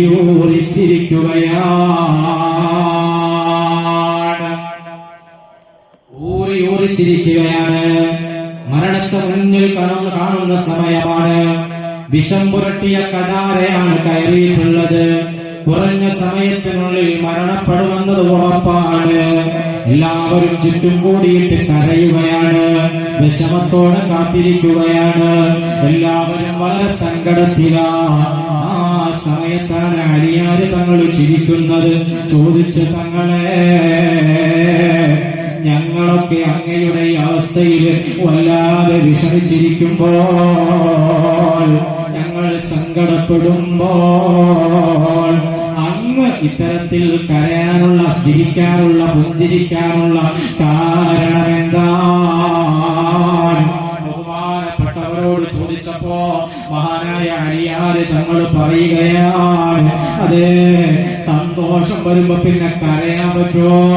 ചിരിക്കാനല്ലേ പറ്റൂ. ഞാനിപ്പോ വലിയ സന്തോഷത്തിലാ, ഞാനിപ്പോ വലിയ ആഹ്ലാദത്തിലാ. കാരണം ഈ സന്ദർഭത്തിൽ ഞാനൊരു കാഴ്ച കണ്ടു. റസൂലുള്ളാഹി അമാമി, എന്നെ സ്വീകരിക്കാൻ എന്റെ ഹബീബ് സയ്യിദുൽ വജൂദ് മുഹമ്മദ് മുസ്തഫ സല്ലല്ലാഹു അലൈഹി വസല്ലമ തങ്ങൾ എന്റെ മുന്നിൽ നിൽക്കുന്നുണ്ട്. വലതുഭാഗത്ത് സയ്യിദുനാ അബൂബക്കർ സിദ്ദീഖ് റളിയല്ലാഹു അൻഹു കാത്തു നിൽക്കുന്നുണ്ട്. ഇടതുഭാഗത്ത് മഹാനായ സയ്യിദുനാ ഉമർ ഇബ്നുൽ ഖത്താബ് റളിയല്ലാഹു അൻഹു കാത്തു നിൽക്കുന്നുണ്ട്. അതെ, ഉമർ ഇബ്നുൽ ഖത്താബ് തങ്ങളുടെ സമീപത്തായി, മുത്തുനബി തങ്ങളുടെ ഇടതുഭാഗത്തായി എന്റെ പ്രിയതമയുണ്ടല്ലോ, ഞാൻ എത്രയോ ആദരവോടെ സ്നേഹിച്ച ഹബീബായ മുത്തുനബി തങ്ങളുടെ പ്രിയപ്പെട്ട മകൾ സയ്യിദത്തുനാ ബീവി ഫാത്തിമ റളിയല്ലാഹു അൻഹാ എന്നെയും പ്രതീക്ഷിച്ച് കാത്തിരിക്കുന്നുണ്ട്. റസൂലിന്റെ മുന്നിൽ സിദ്ദീഖ് തങ്ങൾ വലതുഭാഗത്ത്, ഉമർ തങ്ങൾ ഇടതുഭാഗത്ത്, ഇടതുഭാഗത്ത് തന്നെ മഹദിയായ ഫാത്തിമ ബീവി. അല്ലാഹുവിന്റെ റസൂൽ ജീവിതകാലത്തും ഫാത്തിമ ബീവി അണച്ചുകൂട്ടിയിരുന്നത് അവിടുത്തെ ഇടതുഭാഗത്തേക്കായിരുന്നു എന്ന് ഹദീസിൽ കാണാം. ഫാത്തിമ ബീവിയെ കാണുമ്പോ നബി തങ്ങൾ ചേർത്തു പിടിക്കാറുള്ളത് തന്റെ ഹൃദയമുള്ള ഇടതുഭാഗത്തേക്കാ. അത്ര സ്നേഹത്തോടെ, അത്ര ബഹുമാനത്തോടെ, അത്ര വാത്സല്യത്തോടെ പോറ്റി വളർത്തിയ ബീവി ഫാത്തിമ റളിയല്ലാഹു അൻഹാ അല്ലാഹുവിന്റെ റസൂലിന്റെ ഇടതുഭാഗത്തുണ്ട്. പിന്നെ ഞാനെന്തിനാ കരയുന്നത്? ഞാനെന്തിനാ വിഷമിക്കുന്നത്? ഞാനെന്തിനാ മരിക്കാൻ ഭയക്കുന്നത്? എന്നെ സ്വീകരിക്കാൻ നിൽക്കുന്നവരാരൊക്കെയാണെന്ന് കണ്ടില്ലയോ? അതുകൊണ്ട് എനിക്ക് സങ്കടമില്ല. ഇത് പറഞ്ഞിട്ട് മഹാനായ അലി ഇബ്നു അബീ ത്വാലിബ് തങ്ങൾ തന്റെ മുന്നിലുള്ള പ്രിയപ്പെട്ടവരെ വിളിച്ചിട്ട് ഒരു ഉപദേശം അവസാനമായി നൽകുകയാണ്. ഓ പ്രിയപ്പെട്ടവരെ, എന്റെ സ്നേഹജനങ്ങളെ, എന്റെ കുടുംബക്കാരെ, എന്റെ പ്രിയപ്പെട്ട മക്കളെ, അവസാന സമയത്ത് എനിക്ക് പറയാനുള്ളത്, ഇതുപോലെയുള്ള മരണമാണോ നിങ്ങൾ ആഗ്രഹിക്കുന്നത്? ഇതുപോലെയുള്ള സന്തുഷ്ടകരമായ നല്ല റാഹത്തുള്ള മരണത്തെയാണോ നിങ്ങൾ കൊതിക്കുന്നത്? എന്നാൽ ലിമിസ്ലി ഹാദാ ഫലിയഅമലിൽ ആമിലൂൻ. വെറുതെ കിടന്നുറങ്ങിയാ പറ്റൂല. നേരം വെളുത്ത് 8 മണി വരെ ഉറങ്ങിയാ നടക്കൂല. പട്ടിണി കിടക്കാൻ പറ്റൂല എന്ന് തീരുമാനിച്ചാ കഴിയൂല. നന്നായി അധ്വാനിക്കണം, നന്നായി അമൽ ചെയ്യണം, അല്ലാഹുവിന്റെ പൊരുത്തത്തിലായി ജീവിതം മുന്നോട്ട് നയിക്കണം, നല്ല പ്രവർത്തനങ്ങൾ ഏർപ്പെടണം. എങ്കിൽ മാത്രമേ വിജയിക്കാൻ കഴിയൂ. സയ്യിദുനാ അലി ഇബ്നു അബീ ത്വാലിബ് മക്കളെ, സയ്യിദുനാ അലി ഇബ്നു അബീ ത്വാലിബ് അവിടുത്തെ ബറക്കത്ത് കൊണ്ട് നമ്മുടെ സദസ്സ് സ്വീകരിക്കട്ടെ. മദീനത്തുൽ ഇൽമി വഅലിയും ബാബുഹാ എന്ന് മുഹമ്മദ് മുസ്തഫ സ്വല്ലല്ലാഹു അലൈഹി വസല്ലം തങ്ങൾ പഠിപ്പിച്ചതാ. ഞാൻ ഇൽമിന്റെ പട്ടണമാണെങ്കിൽ ആ പട്ടണത്തിലേക്ക് കടന്നു വരാനുള്ള വാതിൽ അത് അലിയാദി തങ്ങളാണ്. അത്ര വലിയ ഇൽമിന്റെ ഉടമയാണ് മഹാനായ സയ്യിദുനാ അലി ഇബ്നു അബീ ത്വാലിബ് റളിയല്ലാഹു അൻഹു. ബഹുമാനപ്പെട്ടവരാ പറയുന്നത് വെറുതെ ഇരുന്നാ പറ്റൂല, പണിയെടുക്കണം, അധ്വാനിക്കണം, അമൽ ചെയ്യണം. ബഹുമാനപ്പെട്ട അലിയാദി തങ്ങളുടെ ചരിത്രം പരിശോധിക്കുമ്പോ ഒരിക്കൽ മഹാനവറുകളോട് താങ്കൾക്ക് ഏറ്റവും കൂടുതൽ ഇഷ്ടമുള്ള കാര്യം ഏതാണ്? മോൻ ഏറ്റവും കൂടുതൽ ഇഷ്ടമുള്ള കാര്യം ഏതാ? ഒരു കാര്യം പറഞ്ഞോ. ഓടുന്നത് ആണ്ട, അവൻ ഓടുന്നതാണ് ഏറ്റവും കൂടുതൽ ഇഷ്ടം അല്ലേ? മോൻ എന്താ ഏറ്റവും കൂടുതൽ ഇഷ്ടം പറയണ ഒരു കാര്യം. നീ ഓടുന്നതിനാണ്. എല്ലാവരും ഓട്ടക്കാരാണോ? വിഷ്ണുവിന് എന്താ ഇഷ്ടം? എല്ലാവരും ഓട്ടക്കാരാ. മോനോ? എല്ലാവരും ഓട്ടക്കാർ. കുട്ടികൾക്ക് ഓടുന്നതാണ് ഇഷ്ടം എന്നാ പറയുന്നത്. ചില കുട്ടികൾക്ക് സൈക്കിൾ ഓട്ടുന്ന ഇഷ്ടമുണ്ടോ? ഇഷ്ടമുള്ളവരുണ്ടോ? സൈക്കിൾ ഓട്ടുന്ന ഇഷ്ടമുള്ളവരുണ്ട് അല്ലേ? അങ്ങനെ പലർക്കും പലതരത്തിലുള്ള ഇഷ്ടമാണ്. ഒരു മന്തി കിട്ടിയാലുണ്ടോ? ഇഷ്ടമുണ്ടോ? ആർക്കും ഇഷ്ടമല്ല. അതിവിടെ ചോദിക്കണം, മുത്തലിയോട് ചോദിക്കണം. മന്തി കിട്ടിയ ഇഷ്ടമുണ്ടാവോ? അൽഫാമായാലും പറഞ്ഞ അൽഫാമാക്കാം. അപ്പോ ഞാൻ പറഞ്ഞു വന്നത് ഓരോരുത്തർക്കും ഓരോ ഇഷ്ടം. നമ്മളോട് ചോദിച്ചാൽ പലരും പല കാര്യങ്ങളും പറയും. എനിക്ക് ലോകം മുഴുവൻ സഞ്ചരിക്കണം അല്ലെ, എനിക്ക് ഇന്ന രാജ്യങ്ങളിലൊക്കെ പോകണം, പല പല കാഴ്ചകൾ കാണണം, പലരെയും സമീപിക്കണം, പല പല അത്ഭുതങ്ങൾ കാണണം, അങ്ങനെ പല ആഗ്രഹങ്ങൾ പലർക്കും ഉണ്ടാകും. ഇതേ ചോദ്യം സയ്യിദുനാ അലി ഇബ്നു അബീ ത്വാലിബ് ചോദിക്കുക. ചോദ്യം, അങ്ങേക്ക് ഏറ്റവും കൂടുതൽ ഇഷ്ടമുള്ള കാര്യം ഏതാണ്? ബഹുമാനപ്പെട്ടവർ പറഞ്ഞു, ശ്രദ്ധിച്ചു കളഞ്ഞ് ഞാൻ അവസാനിപ്പിക്കാം. ബഹുമാനപ്പെട്ടവർ പറഞ്ഞു, ഹുബ്ബിബ ഇലയ്യ മിനദ് ദുനിയാ സലാത്ത്, ഹുബ്ബിബ ഇലയ്യ മിനദ് ദുനിയാ സലാത്ത്. ദുനിയാവിൽ എനിക്ക് ഏറ്റവും ഇഷ്ടപ്പെട്ടത് 3 കാര്യങ്ങളാണ്. സയ്യിദുനാ അലി ഇബ്നു അബീ ത്വാലിബ് റളിയല്ലാഹു അൻഹു പറയാ, അത് ഓടലല്ല, മന്തി കഴിക്കലല്ല, അൽഫാം കഴിക്കലല്ല, സൈക്കിളിലോട്ടല്ല, ലോകം മുഴുവൻ സഞ്ചരിക്കലല്ല. ഏതൊക്കെയാണ് ആ 3 കാര്യമെന്നറിയോ? ഒന്നാമത് മഹാനവറുകൾ പറഞ്ഞു, അൽ ഖിദ്മതു ലിൽ-ളൈഫ്, അൽ ഖിദ്മതു ലിൽ-ളൈഫ്, അതിഥികൾക്ക് സേവനം ചെയ്യുക. എന്റെ വീട്ടിലേക്ക്, എന്റെ നാട്ടിലേക്ക് ഒരതിഥി കടന്നു വന്നാൽ ആ അതിഥിയെ എന്ത് ത്യാഗം സഹിച്ചിട്ടും അവർക്ക് വേണ്ട സേവനം ചെയ്യും, അവർക്ക് വേണ്ടത് കൊടുക്കും. ചരിത്രത്തിലുണ്ട്. മഹാനായ അലി ഇബ്നു അബീ ത്വാലിബ് തങ്ങളും ഫാത്തിമാ ബീവിയും നോമ്പുകാരായിട്ട് വിശാലമായ ചരിത്രമാണ്, അതിലേക്ക് കടക്കുന്നില്ല. നോമ്പുകാരായിട്ട് നോമ്പ് തുറക്കാൻ ആകെ കിട്ടിയ ഒരൽപ്പം പൊടിയുമായി, ഒരു ഗോതമ്പിന്റെ പൊടിയുമായി അതുകൊണ്ട് ഉണ്ടാക്കുന്ന പത്തിരി ഉണ്ടാക്കി കഴിക്കാമെന്ന് വിചാരിച്ച് അതുമായി വീട്ടിലേക്ക് വരുമ്പോ ഒരു അതിഥി വരുന്നു, ഭക്ഷണം ചോദിക്കുന്നു. നോമ്പ് പിടിക്കാനൊന്നുമില്ല, പച്ചവെള്ളം കൊണ്ട് നോമ്പ് പിടിച്ചതാ. പക്ഷേ എന്തായാലും അതിഥിയെ ബഹുമാനിക്കൽ അത് ഹബീബായ മുത്തനബി തങ്ങൾ പഠിപ്പിച്ച വലിയൊരു മാർഗമാണ്, വലിയൊരു ആദരവുള്ള കാര്യമാണല്ലോ എന്ന് ചിന്തിച്ചിട്ട് ആ ഉള്ള ഭക്ഷണം അതിഥിക്ക് പാകം ചെയ്ത് കൊടുത്തിട്ട് പട്ടിണി കിടന്നു.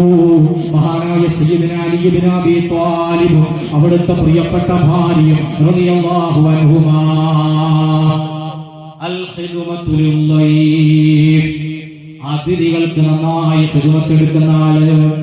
രണ്ടാമത് മഹാനവറുകൾ പറഞ്ഞ ഇഷ്ടമുള്ള കാര്യം എന്താണെന്നറിയോ? വസ്സൗമു ഫിസ്സൈഫ്, അത്യുഷ്ണമുള്ള സമയത്ത്, കഠിനമായ ചൂടുള്ള സമയത്ത് നോമ്പ് പിടിക്കുക, അതെന്റെ ഹോബിയാണ്. അലി ഇബ്നു അബീ ത്വാലിബ് നമ്മളൊക്കെ ഇപ്പൊ തന്നെ ചർച്ച തുടങ്ങി. പഠിച്ചോനെ, ഈ മാസത്തെ റമദാൻ മാർച്ചിലാണല്ലോ അല്ലെ, എന്ത് ചെയ്യും? ഭയങ്കര ചൂട്, ഇപ്പൊ തന്നെ ചൂട് സഹിക്കാൻ പറ്റുന്നില്ല എന്ന് പറഞ്ഞിട്ട് നമ്മളിപ്പോൾ തന്നെ ചർച്ച തുടങ്ങിയിട്ടുണ്ട്. പലയിടത്തും നമ്മൾ നോമ്പിനെ കുറിച്ച് സംസാരിക്കുമ്പോഴൊക്കെ പഠിച്ചോനെ ഇക്കാലത്ത് നോമ്പ് എന്ത് ചെയ്യുക റബ്ബേ എന്നൊക്കെ ഇങ്ങനെ നമ്മളോട് പറയുന്നുണ്ടാവും. എന്താണ്? ചൂട് കാരണം എങ്ങനെ ഇത് കഴിച്ചു കൂട്ടുന്നുള്ള ടെൻഷനാണ്. അലി നബി ത്വാലിബ് തങ്ങൾ പറയാൻ എന്റെ ഹോബിയാ എന്ത് എന്ത് നല്ല ചൂടുള്ളപ്പോ നോമ്പ് പിടിക്കുക. നമ്മൾ മനസ്സിലാക്കേണ്ട ഒരു കാര്യമുണ്ട്. ആ നോമ്പ് ഫർള് നോമ്പിനെ കുറിച്ചല്ല, ആ പറഞ്ഞത് ഫർള് നോമ്പിനെ കുറിച്ചല്ല. ഫർള് നോമ്പ് എത്ര ചൂടാണെങ്കിലും എത്ര താപ്പാണെങ്കിലും പിടിക്കണ സംശയമില്ലല്ലോ. മറിച്ച് അലി ഇബ്നു അബീ ത്വാലിബ് പറഞ്ഞത് സുന്നത്തായ നോമ്പിനെ കുറിച്ചാണ്. നല്ല ചൂടുള്ളപ്പോ, കഠിനമായ ചൂടുള്ളപ്പോ, അതേ സൗദി അറേബ്യയിലേക്ക് ചൂട് നമുക്കറിയാം. ചൂടുള്ള സമയത്ത് എത്ര കഠിനമായ ചൂടാണ് ഇവിടെ. ആ ചൂടുകാലത്ത് നോമ്പ് പിടിക്കും. അതെന്റെ ഹോബിയാണ്, എനിക്കിഷ്ടമുള്ള കാര്യമാണ്. രണ്ടാമതായി അണിയാരിതങ്ങൾ പറഞ്ഞതാണ്. മൂന്നാമതായി ബഹുമാനപ്പെട്ടവർ പറഞ്ഞു അല്ലാഹു അധർമ്മത്തിനെതിരെയുള്ള പോരാട്ടം അതെനിക്ക് വലിയ ഇഷ്ടമാണ്. അധർമ്മത്തിനെതിരെ പോരാടുക, വിശുദ്ധ ഇസ്ലാമിന്റെ മഹനീയ ആശയങ്ങൾക്കെതിരെ, ഇസ്ലാമിനെതിരെ, മുസ്ലിങ്ങൾക്കെതിരെ ശത്രുക്കൾ വന്നപ്പോഴൊക്കെ വളരെ ധീരമായി സ്വന്തം ജീവൻ വകവയ്ക്കാതെ അതിനെതിരെ പ്രതിരോധം തീർത്തമാനാണ് സയ്യിദുനാ അലി ഇബ്നു അബീ ത്വാലിബ് റളിയല്ലാഹു അൻഹു. ഈ ഒരു പോരാട്ടം മാത്രമല്ല, വാളുകൊണ്ടുള്ള പോരാട്ടം മാത്രമല്ല, യുദ്ധക്കളത്തിലുള്ള പോരാട്ടം മാത്രമല്ല, അതേ സമൂഹത്തിൽ എന്തെങ്കിലും ഒരു തെറ്റ് കണ്ടാൽ, എന്തെങ്കിലും ഒരു തിന്മ കണ്ടാൽ, ഉത്തരവാദിത്തപ്പെട്ട പണ്ഡിതരാണെങ്കിൽ അതിനെതിരെ പ്രതികരിച്ചേ പറ്റൂ. പ്രതികരിക്കാതെ പോകാൻ പറ്റൂല. അതാണ് അലിയാരിതങ്ങൾ ചെയ്തത്. അത് തന്നെയാണ് ഇക്കാലത്തെ പണ്ഡിതന്മാര് ചെയ്യുന്നത്. സാധുക്കളായ വിശ്വാസികളുടെ നിർബന്ധമായ കടമയായ സകാത്ത്, ആ സകാത്തിനെ മുഴുവനും ഫസാദാക്കാൻ വേണ്ടിയിട്ട് ഒരു വിഭാഗം ആളുകൾ രംഗത്ത് വന്നിട്ടുണ്ട്. സംഘടിത സകാത്ത് എന്ന പേരില് മുന്നോട്ട് വന്നിട്ടുണ്ട്. പണ്ഡിതന്മാര് കൃത്യമായി അതിനെ എതിർത്തു. എതിർത്തത് അവരോട് വ്യക്തിവിരോധമുള്ളതുകൊണ്ടല്ല, മറിച്ച് ദീൻ പറയേണ്ടത് കൃത്യമായി പറയുക എന്നത് അധർമ്മത്തിനെതിരെയുള്ള പോരാട്ടമാണ്. അടിയാര് തങ്ങൾ കാണിച്ചു തന്ന മാതൃകയാണ്. ഹബീബായ മുത്തുനബി തങ്ങളും അവിടുത്തെ സഹാബത്തും നമുക്ക് കാട്ടിത്തന്ന മാതൃകയാണ്. ആ മാതൃകയെ പിൻപറ്റിക്കൊണ്ട് നമ്മുടെ നേതൃത്വം പറഞ്ഞു അത്തരത്തിലുള്ള സകാത്ത് പറ്റൂല, അതുകൊണ്ട് സകാത്ത് വീടൂല. നിങ്ങളുടെ സമ്പത്ത് ഒരു കാരണവുമില്ലാതെ, ഒരു ഉപകാരവുമില്ലാതെ നശിച്ചു പോകുന്ന ഒരു സാഹചര്യം വരും. സകാത്ത് വീടപ്പെടാത്തൊരു കാര്യം വരും. അതുകൊണ്ട് ശ്രദ്ധിക്കണേ, സൂക്ഷിക്കണേ, ആലോചിച്ച് കൈകാര്യം ചെയ്യണേ. നമ്മുടെ നേതൃത്വം നമുക്ക് പറഞ്ഞിരുന്നു. അലിയാതെ തങ്ങളിൽ നിന്നുള്ള മാതൃകയാ അല്ലാഹു ബിസ്സൈഫ്. ഒരധർമ്മം കണ്ടാൽ, ഒരു തെറ്റ് കണ്ടാൽ, ഒരു തിന്മ കണ്ടാൽ കൈകെട്ടി നോക്കി നിന്നിട്ട് ആസ്വദിക്കാൻ അവർക്ക് പറ്റൂല. എന്തെങ്കിലും ആവട്ടെ എന്ന് തീരുമാനിക്കാൻ പറ്റൂല. കൃത്യമായ സമയത്ത് അതിനെ എതിർക്കേണ്ടത് എതിർക്കണം, ഉപദേശിക്കേണ്ടത് ഉപദേശിക്കണം, പറയേണ്ടത് പറയണം. അതാരാണെങ്കിലും പറയണം, മകനാണെങ്കിലും പറയണം, മകളാണെങ്കിലും പറയണം. മകന്റെ കല്യാണം തീരുമാനിച്ചപ്പോ, മകളുടെ കല്യാണം തീരുമാനിച്ചപ്പോ, ആ തീരുമാനിച്ച സമയത്ത് വിവാഹ നിശ്ചയത്തിന് എല്ലാവരും കൂടി ഒരുമിച്ച് കൂടി നിക്കാഹ് ഇന്ന സമയത്ത് ഇന്ന പള്ളിയിൽ വെച്ച് നടക്കട്ടെ എന്ന് കാരണവന്മാര് തീരുമാനിച്ചു. അങ്ങനെ നിക്കാഹ് നടത്താൻ തീരുമാനിച്ചു. നിക്കാഹ് കഴിഞ്ഞ് പള്ളിയിൽ നിന്ന് പുറത്തേക്ക് ഇറങ്ങിയിട്ട് ഫംഗ്ഷൻ നടത്തുന്ന ഓഡിറ്റോറിയത്തിൽ ചെന്നാൽ സുബ്ഹാനല്ലാഹ്, ഒരു യഥാർത്ഥ വിശ്വാസിക്ക് മനസ്സമാധാനത്തോടെ വിവാഹം കൂടാൻ പറ്റൂല. മനസ്സമാധാനത്തോടെ കൂടാൻ പറ്റാത്ത വിധം ആഭാസങ്ങൾ നിറഞ്ഞ, തോന്നിവാസങ്ങൾ നിറഞ്ഞ ഇസ്ലാമിക സംസ്കാരങ്ങൾ മുഴുവനും കാറ്റിൽ പറത്തുന്ന വിവാഹ മാമാങ്കങ്ങൾക്കല്ലയോ നമ്മൾ സാക്ഷ്യം വഹിക്കുന്നത്. എന്റെ പ്രിയപ്പെട്ട ഉപ്പ, എന്റെ പ്രിയപ്പെട്ട ഉമ്മ, നിന്റെ വീട്ടിലാ, നിന്റെ മകന്റെയോ നിന്റെ മകളുടെയോ കല്യാണത്തിനാണ് ഇത് നടക്കുന്നതെങ്കിൽ ഞാൻ പറഞ്ഞ മകൻ കേൾക്കൂല, ഞാൻ പറഞ്ഞ മകള് മൈൻഡ് ചെയ്യൂല. അവരെന്താന്ന് വെച്ചാ ആയിക്കോട്ടെ, ഞാൻ നിക്കാഹ് ചെയ്ത് കൊടുത്തിട്ടുണ്ട്, ഞാൻ ഭക്ഷണം ഏൽപ്പിച്ചിട്ടുണ്ട്, ഞാൻ ഓഡിറ്റോറിയം പറഞ്ഞിട്ടുണ്ട്, ഞാൻ പള്ളിയിലെ ഫീസ് കൊടുത്തിട്ടുണ്ട്, ഞാൻ കല്യാണത്തിന് വിളിപ്പിച്ചു പോകാനുള്ള വാഹനം ഏർപ്പെടുത്തിയിട്ടുണ്ട്, ഈ വക കാര്യങ്ങളൊക്കെ ഞാൻ ചെയ്തിട്ടുണ്ട്. ഇനി അവരെന്താന്ന് വെച്ചാ ആയിക്കോട്ടെ എന്ന് ചിന്തിച്ചിട്ട് കൈകെട്ടി നിൽക്കാൻ ഒരു നല്ല ഉപ്പാക്ക് കഴിയൂല, ഒരു നല്ല ഉമ്മാക്ക് കഴിയൂല. അവർക്ക് പറയാൻ കഴിയണം, മോനെ ഈ പേക്കൂത്തുകൾ നമ്മുടെ സംസ്കാരത്തിനോട് യോജിച്ചതല്ല, അള്ള ഇഷ്ടപ്പെടാത്ത പ്രവർത്തനമാ, മുസ്ലിം തങ്ങൾക്ക് ഇഷ്ടമില്ലാത്ത പ്രവർത്തനമാ, വേണ്ട വേണ്ട ഇതൊഴിവാക്കണേ എന്ന് മകനെ ഉപദേശിക്കാൻ, എന്ന് മകളെ ഉപദേശിക്കാൻ, എന്ന് കുടുംബത്തിന് വേണ്ടപ്പെട്ടവരോട് പറയാൻ നമുക്ക് കഴിഞ്ഞില്ല എങ്കിലും എങ്ങനെയാ അലി ഇബ്നു അബീ ത്വാലിബ് പറഞ്ഞ ആ മൂന്നാമത്തെ ഇഷ്ടം നമ്മുടെ ജീവിതത്തിൽ ഉണ്ടാകുക? അല്ലാഹു ബിസ്സൈഫ്, അധർമ്മത്തിനെതിരെ നമ്മൾ പോരാടണം. അല്ലാഹു തആല നമുക്ക് തൗഫീഖ് നൽകട്ടെ. അല്ലാഹു തആല തൗഫീഖ് നൽകട്ടെ. ചെറിയ കാര്യമില്ല, ചെറിയ കാര്യമില്ല, ഞാൻ വെറുതെ പറയല്ല.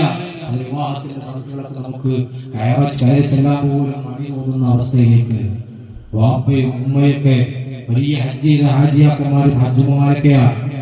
വാപ്പ എല്ലാ വക്കത്തിലും പള്ളിയിലുള്ള ആളാണ്, ജമാഅത്ത് കമ്മിറ്റിയിലുള്ള ആളാണ്, പള്ളിയുടെ എല്ലാ കാര്യത്തിലും അകമഴിഞ്ഞ് 1000, 2000, 5000, 10000 സാഹചര്യങ്ങൾക്കനുസരിച്ച് ഏറ്റെടുത്തിട്ട് സംഭാവന കൊടുക്കുന്ന ആളാണ്. വീട്ടിലേക്ക് കടന്നു ചെല്ലുമ്പോ വേണ്ടതൊക്കെ വരുന്ന പാവങ്ങൾക്ക് വിതരണം ചെയ്യുന്ന ആളാണ്. ഒക്കെ ശരി തന്നെയാണ്. പക്ഷേ അവന്റെ വീട്ടിലെ വിവാഹം, അവന്റെ മകന്റെ വിവാഹം, അവന്റെ മകളുടെ വിവാഹം വളരെ ഭയഭക്തിയോടെ, ആദരവോടെ, ബഹുമാനത്തോടെ ഹബീബായ നബി സല്ലല്ലാഹു അലൈഹി വസല്ലമ തങ്ങളുടെ തിരുസന്നിധിയിലേക്ക് പാദമൂന്നുകയാ. എന്റെ മകനല്ലെങ്കിൽ എന്റെ മകൾ പുതിയ ജീവിതത്തിലേക്ക് കടന്നു ചെല്ലുകയാ. ആ കടന്നു ചെല്ലുന്ന ജീവിതം ഒരിക്കലും ഹറാമ് കൊണ്ട് തുടങ്ങിക്കൂടാ, തെറ്റുകൊണ്ട് ആരംഭിച്ചുകൂടാ, മോശമായതാ സദസ്സിൽ നടന്നുകൂടാ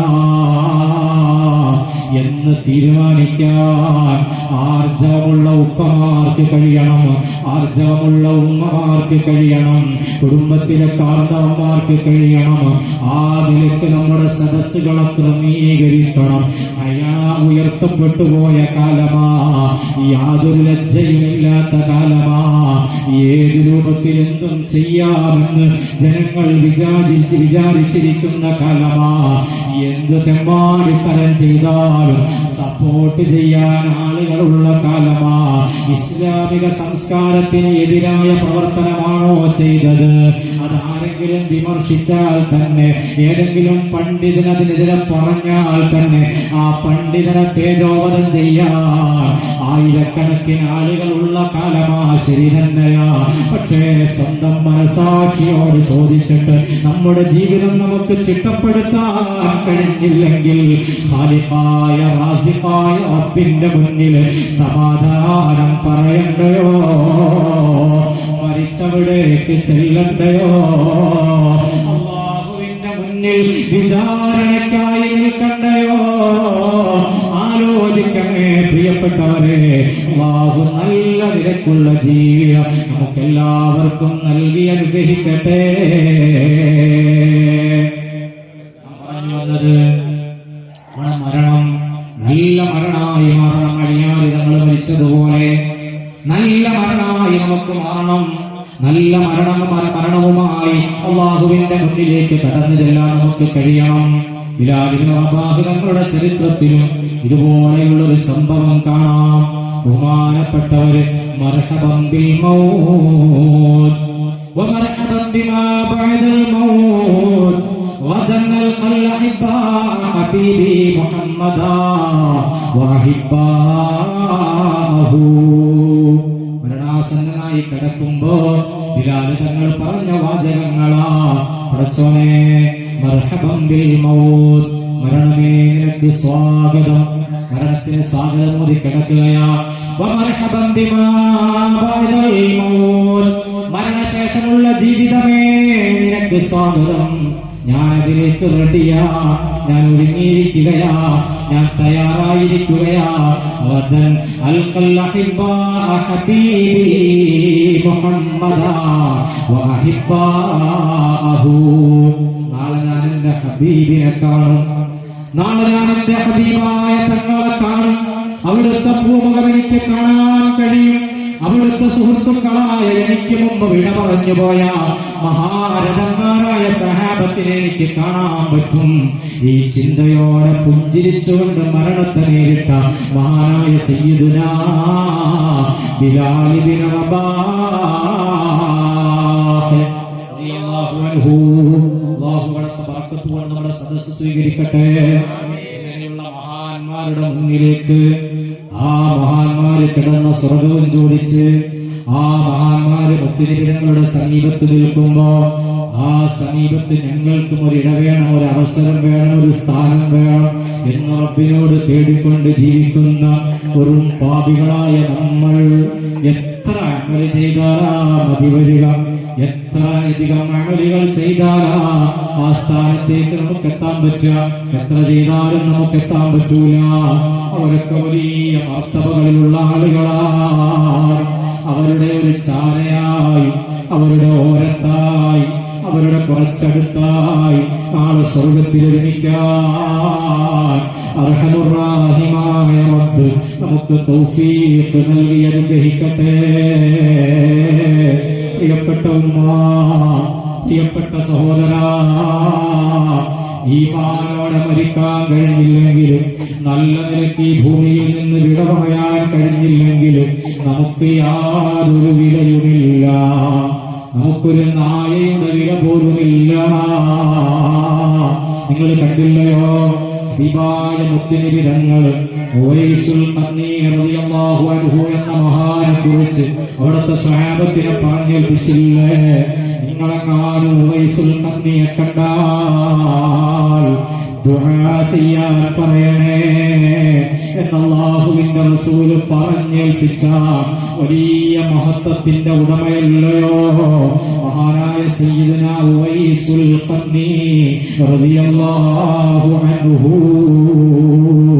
ജീവിതത്തിലെ എല്ലാ സൗഭാഗ്യങ്ങളും വേണ്ടെന്ന് വെച്ചു, എല്ലാ സൗകര്യങ്ങളും ഉപേക്ഷിച്ചു. വീട് വേണ്ട, സമ്പത്ത് വേണ്ട, തൊഴിൽ വേണ്ട, എല്ലാം വേണ്ടെന്ന് വെച്ചിട്ട് ഖാലിഖായ റബ്ബിന്റെ പൊരുത്തത്തിനായി ജീവിതം നയിക്കാൻ തെരുവിലേക്ക് ഇറങ്ങിയ മഹാനവറുകൾ അതേ വിശക്കുമ്പോൾ സമീപത്തുള്ള വേസ്റ്റ് കുഴികളിൽ നിന്ന്, കുപ്പത്തൊട്ടികളിൽ നിന്ന് ഭക്ഷണമെടുത്ത് അവശിഷ്ടങ്ങളെടുത്ത് കഴിക്കുന്ന രീതിയാണ് പിന്തുടർന്നിരുന്നത്. ഒരു ദിവസം മഹാനവറുകൾ അത്തരത്തിൽ ഭക്ഷണം കഴിക്കാൻ തുടങ്ങുമ്പോൾ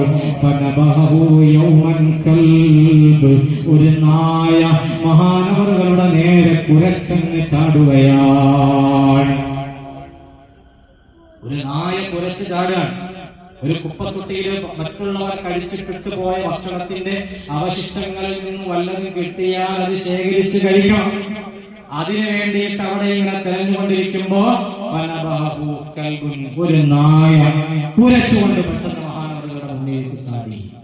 പ്രിയപ്പെട്ട സഹോദരങ്ങളെ, ബഹുമാനപ്പെട്ട ഉവൈസുൽ ഖർനി തങ്ങൾ ശാന്തനായി, വളരെ ശാന്തനായി പറഞ്ഞു, നായയുടെ ആ കുരയുടെ പിന്നിൽ ഒരുപാട് അർത്ഥങ്ങളുണ്ട്. ഈ കുപ്പത്തൊട്ടിയിലുള്ളത് ഞങ്ങൾക്ക് അവകാശപ്പെട്ടതാ. നിങ്ങൾ ഇവിടെ വന്ന് കഴിച്ചാൽ പിന്നെ ഞങ്ങൾ അവിടെ നിന്നാ കഴിക്കാം.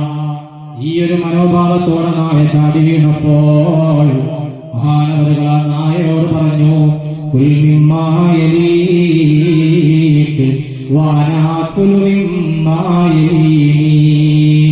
നായേ, നീ നിന്റെ സമീപത്തു നിന്ന് കഴിക്കൂ, ഞാൻ എന്റെ സമീപത്തു നിന്നും കഴിക്കാം. നമ്മൾക്കിടയിൽ പരസ്പരം പ്രശ്നങ്ങൾ വേണ്ട എന്ന് പറഞ്ഞിട്ട് ബഹുമാനപ്പെട്ടവർ കഴിക്കാൻ ആരംഭിക്കുകയാണ്. ഫലാ തൻബഗിനി, നീ എന്നോട് കുരച്ചു ചാടണ്ട, എന്റെ നേരെ കുരച്ചുകൊണ്ട് ദേഷ്യപ്പെട്ടു വരണ്ട. നിന്നേക്കാൾ വലിയ സ്ഥാനമുള്ളവനാണ് ഞാനെന്ന ചിന്ത ഈ ഉവൈസിലില്ല. നിന്നേക്കാൾ വലിയ സ്ഥാനം എനിക്കുണ്ടെന്ന ചിന്ത എനിക്കില്ല. അങ്ങനെ ഒരു അഭിപ്രായം എനിക്കില്ല. നിലവിൽ ഞാനും നീയുമൊക്കെ സമന്മാരാണ്.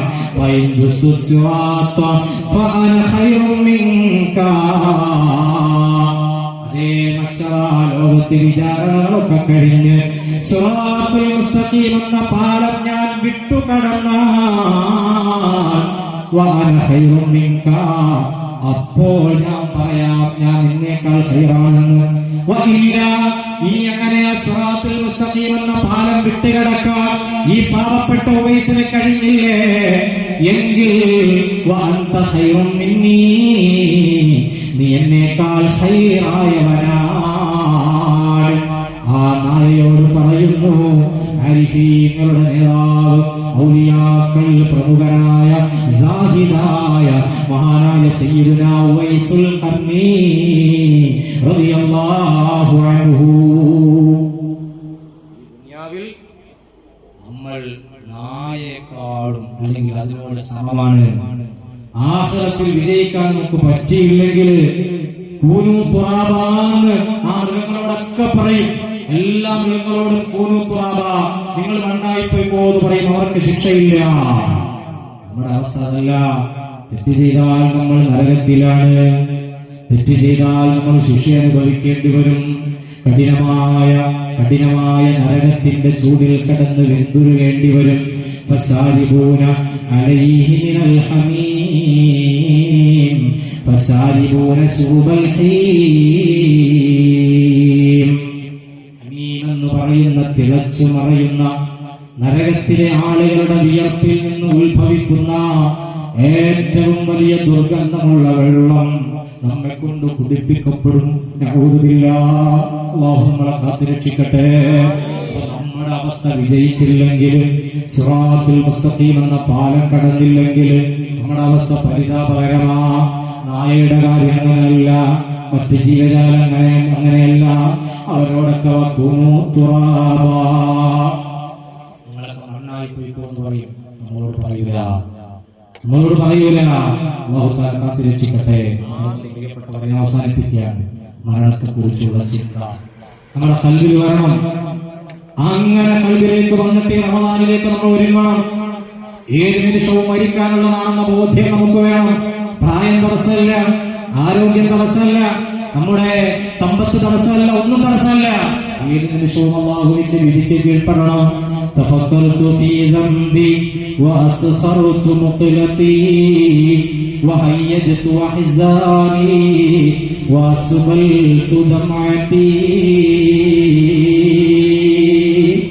പാപങ്ങളെ കുറിച്ച്, ചെയ്തുപോയ പാപങ്ങളെ കുറിച്ച് ചിന്തിക്കണം. കവി ഇങ്ങനെ പാടുകയാണ്, ഞാൻ ചെയ്തുപോയ എന്റെ പാപങ്ങളെ കുറിച്ച് ഞാൻ ഇങ്ങനെ ചിന്തിക്കുകയാണ്. ആ പാപങ്ങളുടെ ഭാണ്ഡത്തെ കുറിച്ച് ഇങ്ങനെ ആലോചിക്കുമ്പോ എനിക്ക് പിന്നെ ഉറങ്ങാൻ പറ്റുന്നില്ല. എങ്ങനെയാ സുഖമായിട്ട് ഉറങ്ങാൻ പറ്റുക? എങ്ങനെയാ പുതച്ചുമൂടി കിടന്നുറങ്ങാൻ പറ്റുക? സുബഹിയുടെ ബാങ്ക് പള്ളിയിൽ നിന്ന് മുഴങ്ങുമ്പോ ഹയ്യാല നിസ്കാരത്തിലേക്ക് വരൂ എന്ന് വിളിച്ചു പറയുമ്പോ അസ്സലാത്തു ഖൈറും മിനൻ നൗം, മോനെ ഉറക്കത്തേക്കാൾ നല്ലത് നിസ്കാരമാണ് കേട്ടോ എന്ന് വിളിച്ചു പറയുമ്പോൾ എങ്ങനെയാണ് പുതച്ചുമൂടി കിടക്കാൻ പറ്റുക? എങ്ങനെയാ കിടന്നുറങ്ങാൻ പറ്റുക? അറിയാതെ നമ്മുടെ കണ്ടനങ്ങൾ ഉണർന്നു പോകും. ആ കണ്ണിൽ നിന്ന് ഉറക്കം നഷ്ടപ്പെട്ടു പോകും. തഹജ്ജുദ് നമ്മൾ നിസ്കരിച്ചു പോകും. സുബഹി നമ്മൾ നിസ്കരിച്ചു പോകും. ജമാഅത്തിൽ നമ്മൾ പങ്കെടുത്തു പോകും. എല്ലാ പ്രവർത്തനങ്ങളും കൃത്യമായി നമ്മൾ നടത്തിപ്പോകും. അങ്ങനെ നടത്തണോ?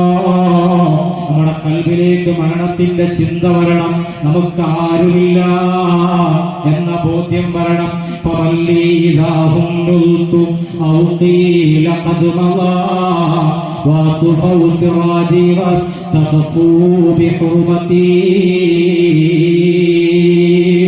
നമ്മുടെ കണ്ണട കബറടക്കപ്പെട്ട് കഴിഞ്ഞാൽ നമ്മുടെ കണ്ണുകൾ ഇങ്ങനെ ചിമ്മി അടയ്ക്കുമല്ലോ. മരിച്ചു കഴിയുമ്പോ നമ്മുടെ അടുത്തുള്ളവർ നമ്മുടെ കണ്ണുകളെ ഇങ്ങനെ തിരുമിയിട്ട് അടയ്ക്കും.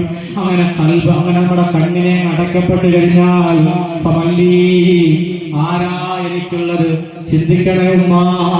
പിന്നെ നമുക്കാരാ കൂട്ടുള്ളത്? അതുവരെ നമ്മുടെ ആവശ്യം പറഞ്ഞ നടപ്പിലാക്കി തരാൻ ഭർത്താവുണ്ട്, മക്കളുണ്ട്, വാപ്പയുണ്ട്, ഉമ്മയുണ്ട്, സഹോദരങ്ങളുണ്ട്, സുഹൃത്തുക്കളുണ്ട്, വേണ്ടപ്പെട്ടവരുണ്ട്. പക്ഷേ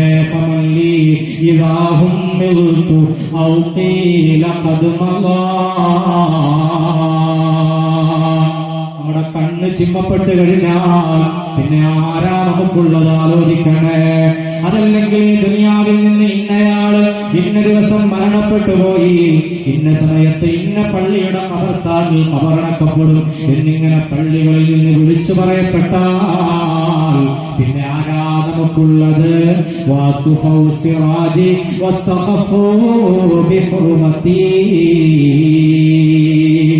എന്നെക്കുറിച്ചുള്ള ഓർമ്മകളൊക്കെ അവരുടെ മനസ്സിൽ നിന്ന് മറഞ്ഞുപോയി. ഇതുവരെ ഉപ്പ എന്നല്ലാതെ എന്നെ വിളിക്കാത്ത മകൻ, ഇതുവരെ ഉമ്മ എന്നല്ലാതെ വിളിക്കാത്ത മകൻ, ഇതുവരെ ഉമ്മിച്ചി അല്ലാതെ വിളിക്കാത്ത മകൻ എന്ന് പറയുന്നത് മയ്യത്ത് 4 മണിക്കെടുക്കും, മയ്യത്ത് 8 മണിക്കെടുക്കും, മയ്യത്ത് 10 മണിക്കെടുക്കും. നമ്മുടെ പേരടക്കം മാറി, മയ്യത്തെന്ന പേര് വീണുപോയി. നമുക്കാരുമില്ലാത്തൊരു ദിവസമാണത്.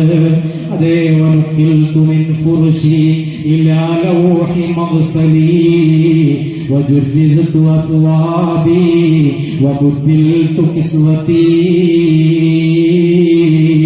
അമ്മ ഇങ്ങനെ കുളിപ്പിക്കാനുള്ള കട്ടിലേക്ക് എടുത്തു വെച്ചിട്ട് നമ്മുടെ വസ്ത്രങ്ങളൊക്കെ നീക്കിയിട്ട് നമ്മളെ കുളിപ്പിച്ചിട്ട് പുതിയ വസ്ത്രം, പുതിയ വെള്ള വസ്ത്രം നമ്മെ ധരിപ്പിച്ച് കുളിപ്പിച്ച് കഫൻ ചെയ്ത് കഫം കുടയിൽ പൊതിഞ്ഞ് നമ്മുടെ മയ്യത്ത് വെക്കുമ്പോ ആരാ നമുക്ക് തുണയുള്ളത്? ആരാ നമുക്ക് അവിടെയുള്ളത്? ആലോചിക്കണേ. വഖൽഫി കരീമാതുൻ علي وباكيا وفيهن أمي شقيقي وعترتي. ഓ സഹോദരാ, നിന്റെ ഇങ്ങനെ മയ്യത്ത് കട്ടിയിലേക്ക് പള്ളിയിലേക്ക് കൊണ്ടുപോകുമ്പോ നിന്റെ പിന്നിൽ നിന്റെ ഭാര്യയുണ്ട്, നിന്റെ ഉമ്മയുണ്ട്, നിന്റെ സഹോദരിമാരുണ്ട്, അവരൊക്കെ വീട്ടിൽ നിൽക്കുന്നുണ്ട്. നീ ഒറ്റയ്ക്കാണ് യാത്ര തിരിക്കുന്നത്. അതേ വസല്ലൽ ഖൗമു സഫഉ ഫഅസ്റഉ ബിസൈരി ലാ ലഹദി യുവാദൂന സവഅതി. ഇത്രയും പെട്ടെന്ന് നിസ്കരിക്കാനല്ലേ ശ്രമിക്കുന്നത്? പെട്ടെന്ന് തന്നെ നിസ്കരിക്കുന്നു, പെട്ടെന്ന് തന്നെ ഖബറിലേക്ക് കൊണ്ടുപോയി വെക്കുന്നു. നിനക്ക് വേണ്ടി തയ്യാറാക്കിയ ഖബറിലേക്ക് നിന്നെ മയ്യത്തിനെ കൊണ്ടുപോയി വെച്ചിട്ട് മിൻഹാ ഖലഖനാകും വഫീഹാ നുഈദുകും വമിൻഹാ നുഖ്രിജുകും താറതൻ ഉഖ്റാ എന്ന് പറഞ്ഞിട്ട് നിന്റെ മകൻ നിന്റെ നേരേക്ക് മണ്ണ് വാരിയിട്ടില്ലേ? നിന്റെ ഉപ്പ മണ്ണ് വാരിയിട്ടില്ലേ? നിന്റെ സഹോദരൻ മണ്ണ് വാരിയിട്ടില്ലേ? ഇതുവരെ ഒരു നുള്ളു മണ്ണ് പോലും നമ്മുടെ ശരീരത്ത് വാരിയിടാതെ നമ്മെ ബഹുമാനിച്ച ആദരിച്ചവരൊക്കെ നമ്മുടെ മേലേക്ക് മണ്ണ് വാരിയിട്ടില്ലേ? അങ്ങനെ ഖബറടക്കമൊക്കെ കഴിഞ്ഞിട്ട് വസാറു ഇലാദാരി യുരീദൂന ഇർതഹും ഫനൂദിതു ബിസ്മി വസ്തഖഫു ബികുനിയതി. ഖബറടക്കം കഴിഞ്ഞു, ചടങ്ങുകൾ കഴിഞ്ഞു, എല്ലാവരും വീട്ടിൽ വിളിച്ചുകൂടി. കൂടിയതെന്തിനാണെന്നറിയോ? വസാറു ഇലാദാരി യുരീദൂന ഇർതഹും. നിങ്ങളുടെ അനന്തര സ്വത്തുണ്ടല്ലോ, നിങ്ങൾ ബാക്കി വെച്ചു പോയ മുതലുണ്ടല്ലോ, നിങ്ങളുടെ ഇന്ന സ്ഥലത്തെ വീട്, ഇന്ന സ്ഥലത്തെ കടമുറി, ഇന്ന സ്ഥലത്തെ നമ്മുടെ സ്ഥലങ്ങള്, ഗോഡൌണുകള്, അതല്ലെങ്കിൽ ഇന്ന സ്വത്തുക്കൾ, ഇത്ര സ്വർണങ്ങള്, ഇതൊക്കെ ആർക്കാണ് വീതിച്ചു കൊടുക്കേണ്ടത് തീരുമാനിക്കാൻ വേണ്ടി എല്ലാവരും ഒരുമിച്ചുകൂടി. ആ സമയത്ത് ഫനൂദീതു ബിസ്മി വസ്തഖഫു ബികുനിയതി. അവിടെ എന്റെ മകൻ, ഞാൻ അബ്ദുള്ളയുടെ മോനാ, ഞാനും അബ്ദുൽ ഖാദിറിന്റെ മോനാ, ഞാൻ ഇബ്രാഹിമിന്റെ മോനാ, ഞാനും ഫാത്തിമയുടെ മോനാ, ഞാനും ഖദീജയുടെ മോനാ എന്ന് പറഞ്ഞിട്ട് സ്വന്തം മകനും മകളും ഒക്കെ പേരെടുത്ത് പറഞ്ഞിട്ട് സ്വത്തിന് വേണ്ടി തർക്കമുണ്ടാക്കുന്ന ഒരു സാഹചര്യം അല്ലാഹു തആല കാത്തിരക്ഷിക്കട്ടെ. ഇതൊക്കെയല്ലേ ദുനിയാവിൽ നമ്മൾ കണ്ടുകൊണ്ടിരിക്കുന്നത്. വാപ്പയെ ഖബറിൽ വെച്ച്, ഉമ്മയെ ഖബറിൽ വെച്ച് കുറഞ്ഞ ദിവസങ്ങൾ കഴിയുമ്പോഴേക്കും മക്കൾ തമ്മിൽ പരസ്പര പ്രശ്നങ്ങൾ, ബഹളങ്ങൾ, സ്വത്തിന് വേണ്ടിയുള്ള വിഷയങ്ങൾ. സുബ്ഹാനല്ലാഹ്. പ്രിയപ്പെട്ട സഹോദരങ്ങളെ, അതുകൊണ്ട് മരണം നമുക്ക് ഏത് നിമിഷവും വന്നു ചേരും. വിശുദ്ധമായ റമദാൻ നമ്മുടെ മുന്നിൽ നിൽക്കുമ്പോൾ നാം മരിക്കാനുള്ളവരാണ്. അടുത്ത റമദാൻ സ്വീകരിക്കാൻ ഉണ്ടാവുമെന്ന് പറയാൻ കഴിയില്ല. അതിനുള്ള ആഫിയത്ത് എനിക്ക് ഉണ്ടാവുമെന്ന് പറയാൻ കഴിയില്ല. ആ റമദാനിലേക്ക് ഞാൻ എത്തുമെന്ന് പറയാൻ കഴിയില്ല. ഈ ഒരു ചിന്ത നമ്മുടെ മനസ്സിലുണ്ടായിട്ട് ഈ റമദാനിനെ നല്ലതുപോലെ ഉപയോഗപ്പെടുത്താൻ പ്രിയപ്പെട്ട എന്റെ ഉമ്മമാരെ, പ്രിയപ്പെട്ട എന്റെ പെങ്ങന്മാരെ, എന്റെ പ്രിയപ്പെട്ട സഹോദരങ്ങളെ, നമുക്കെല്ലാവർക്കും കഴിയണം. അല്ലാഹു തആല തൗഫീഖ് നൽകി അനുഗ്രഹിക്കുമാറാകട്ടെ. അല്ലാഹു തആല തൗഫീഖ് നൽകി അനുഗ്രഹിക്കുമാറാകട്ടെ. അതുകൊണ്ട് വിശുദ്ധ റമദാൻ എന്ന വലിയ പുണ്യങ്ങൾ പെയ്തിറങ്ങുന്ന മാസത്തിൽ നമ്മൾ ഈ മജ്‌ലിസിൽ വെച്ച് തീരുമാനമെടുക്കണം. ഈ റമദാനിൽ തീർച്ചയായിട്ടും കഴിഞ്ഞ തവണ ഒരു ഖത്തം ഓതിയവരുണ്ടെങ്കിൽ 2 ഖത്തം ഞാൻ റമദാനിൽ തീർക്കുമെന്ന് നിയ്യത്ത് ചെയ്യണം. 2 ഖത്തം ഓതിയവരുണ്ടെങ്കിൽ 3 തീർക്കുമെന്ന് നിയ്യത്ത് ചെയ്യണം. അമലുകൾ കൂട്ടി കൊണ്ടുവരണം, കുറഞ്ഞു പോകരുത്. കഴിഞ്ഞ റമദാനിൽ ഒരു ഖത്തമുൽ ഖുർആൻ പോലും പൂർത്തീകരിക്കാൻ കഴിയാത്തവരാണോ നമ്മൾ? എങ്കിൽ ഇന്ന് തീരുമാനിക്കണം, ഇൻഷാ അല്ലാഹ് ഈ റമദാനിൽ പഠിച്ചോടെ ഞാൻ ഒരു ഖത്തമുൽ ഖുർആൻ തീർത്തിരിക്കും. തീരുമാനിക്കാൻ നമുക്ക് കഴിയണം. ആ രൂപത്തിലുള്ള നല്ല തീരുമാനങ്ങൾ എടുക്കണം. ഒരൊറ്റ തറാവീഹ് ഈ റമദാനിൽ നഷ്ടപ്പെടുത്തൂലെന്ന് തീരുമാനിക്കണം. റമദാനിൽ 10 അങ്ങോട്ട് കഴിഞ്ഞാൽ ആദ്യത്തെ 1, 2, 3 ദിവസങ്ങളൊക്കെ പള്ളി നിറച്ച ആളുണ്ടാവും. ആദ്യത്തെ ആഴ്ച കഴിഞ്ഞാൽ പിന്നെ നോമ്പ് തുറയുടെ സമയമായി. നോമ്പ് തുടങ്ങിയാൽ പലരും പല ഭാഗത്തും നോമ്പ് തുറക്കാൻ പോകും. നോമ്പ് തുറക്കാൻ പോകുന്നതിന് കുഴപ്പമൊന്നുമില്ല, നല്ല കാര്യം തന്നെയാണ്. പോകണം, ക്ഷണിക്കുമ്പോ പോകണം, പങ്കെടുക്കണം, സഹോദരമായി കൂടിയിടണം, അതൊക്കെ നല്ല കാര്യം തന്നെയാണ്. പക്ഷേ നോമ്പ് തുറയുടെ പേരിൽ തറാവീഹ് നഷ്ടപ്പെടുത്തരുത്, മഗ്രിബ് കളയരുത്, ഇശാഅ് കളയരുത്, പ്രധാനപ്പെട്ട അമലുകൾ കളയരുത്. നോമ്പ് തുറയ്ക്ക് വേണ്ടി ദൂരത്തേക്ക് യാത്ര ചെയ്ത് പോയിട്ട് രാത്രി 12 മണി 1 മണിയായപ്പോ വന്ന് കയറിയിട്ട് കിടന്നിട്ട് രാവിലെ ഒരു വിധത്തിൽ എഴുന്നേറ്റ് അത്താഴം കഴിച്ചു വന്ന് വരുത്തിയിട്ട് വീണ്ടും കിടന്നുറങ്ങി. തഹജ്ജുദ് കളയരുത്, സുബ്ഹി കളയരുത്. വളരെ ശ്രദ്ധയോടെ നമ്മൾ കൈകാര്യം ചെയ്യേണ്ട വിഷയങ്ങളാ. പലപ്പോഴും നമുക്കൊക്കെ പറ്റിപ്പോകുന്ന അബദ്ധങ്ങളാണ്. പല ആളുകളും ക്ഷീണം കാരണമായിട്ട് സുബ്ഹി നഷ്ടപ്പെടുത്തുന്നു. റമദാനില് നേരത്തെ എഴുന്നേൽക്കും, അത്താഴം കഴിക്കും, വീണ്ടും കിടന്നുറങ്ങും. പിന്നെ എഴുന്നേൽക്കുന്നത് 7 മണിക്കോ 8 മണിക്കോ ഒക്കെ ജോലിക്ക് പോകേണ്ട സമയത്താ. അങ്ങനെ ഉറങ്ങിപ്പോകുന്നവരുണ്ട്. പാടില്ല. നോമ്പ് തുറക്ക് എവിടെയെങ്കിലും പോയാൽ പിന്നെ ഇശാഇല്ല, തറാവീഹില്ല. ആ വീട്ടിൽ നിന്ന് സംസാരിച്ച് കുടുംബത്തോടൊപ്പം സംസാരിച്ചിരുന്ന് ഇശായും തറാവീഹും ഒക്കെ നഷ്ടപ്പെടുത്തുന്നവരുണ്ട്. അല്ലാഹു കാത്തുരക്ഷിക്കട്ടെ. അങ്ങനെ റമദാനിലേക്ക് സംഭവിക്കൂല എന്ന് തീരുമാനമെടുക്കാൻ എന്റെ ഉമ്മമാരെ, എന്റെ സഹോദരിമാരെ നമുക്ക് കഴിയണം. നമ്മുടെ നോമ്പുകളൊക്കെ വളരെ ഭദ്രമാകണം. റമദാനിൽ ഹറാമിലേക്ക് നമ്മൾ പോകരുത്. നമ്മുടെ കയ്യിലുള്ള മൊബൈൽ ഫോൺ വലിയ അപകടമാണ് കേട്ടോ. ഒരുപാട് ഉപകാരമുള്ള സാധനമാണത്, ഒരുപാട് ഉപകാരമുള്ള വസ്തുവാ. പക്ഷെ അതിനപ്പുറം അതുകൊണ്ട് പ്രശ്നങ്ങളുണ്ട് കേട്ടോ. ഒരുപാട് ആളുകൾ തെറ്റിലേക്ക് വഴുതി വീഴുന്നത് അത് കാരണമാണ്. ലൈംഗിക ആരാധകത്വങ്ങൾ ഈ പുതിയ കാലത്ത് വല്ലാതെ അധികരിച്ചതിന് മൊബൈലിന് വലിയ പങ്കുണ്ട് കേട്ടോ. ഒരിക്കലും ആ മൊബൈൽ ഫോൺ റമദാനിൽ നമ്മൾ ദുരുപയോഗം ചെയ്യരുത്.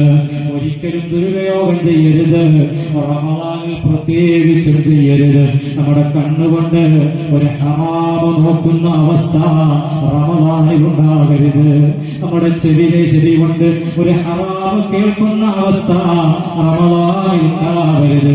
ഓ പ്രിയപ്പെട്ട ചെറുപ്പക്കാരാ, ജോലിക്ക് പോകുമ്പോ, കടയിലേക്ക് പോകുമ്പോ, പുറത്തേക്ക് ഇറങ്ങുമ്പോ നിന്റെ മനസ്സിനെ വഴിതെറ്റിക്കുന്ന, നിന്റെ കണ്ണിനെ വല്ലാതെ മതിപ്പിക്കുന്ന ഒരുപാട് മോശമായ കാഴ്ചകൾ നിന്റെ കണ്ണിൽ പെടും.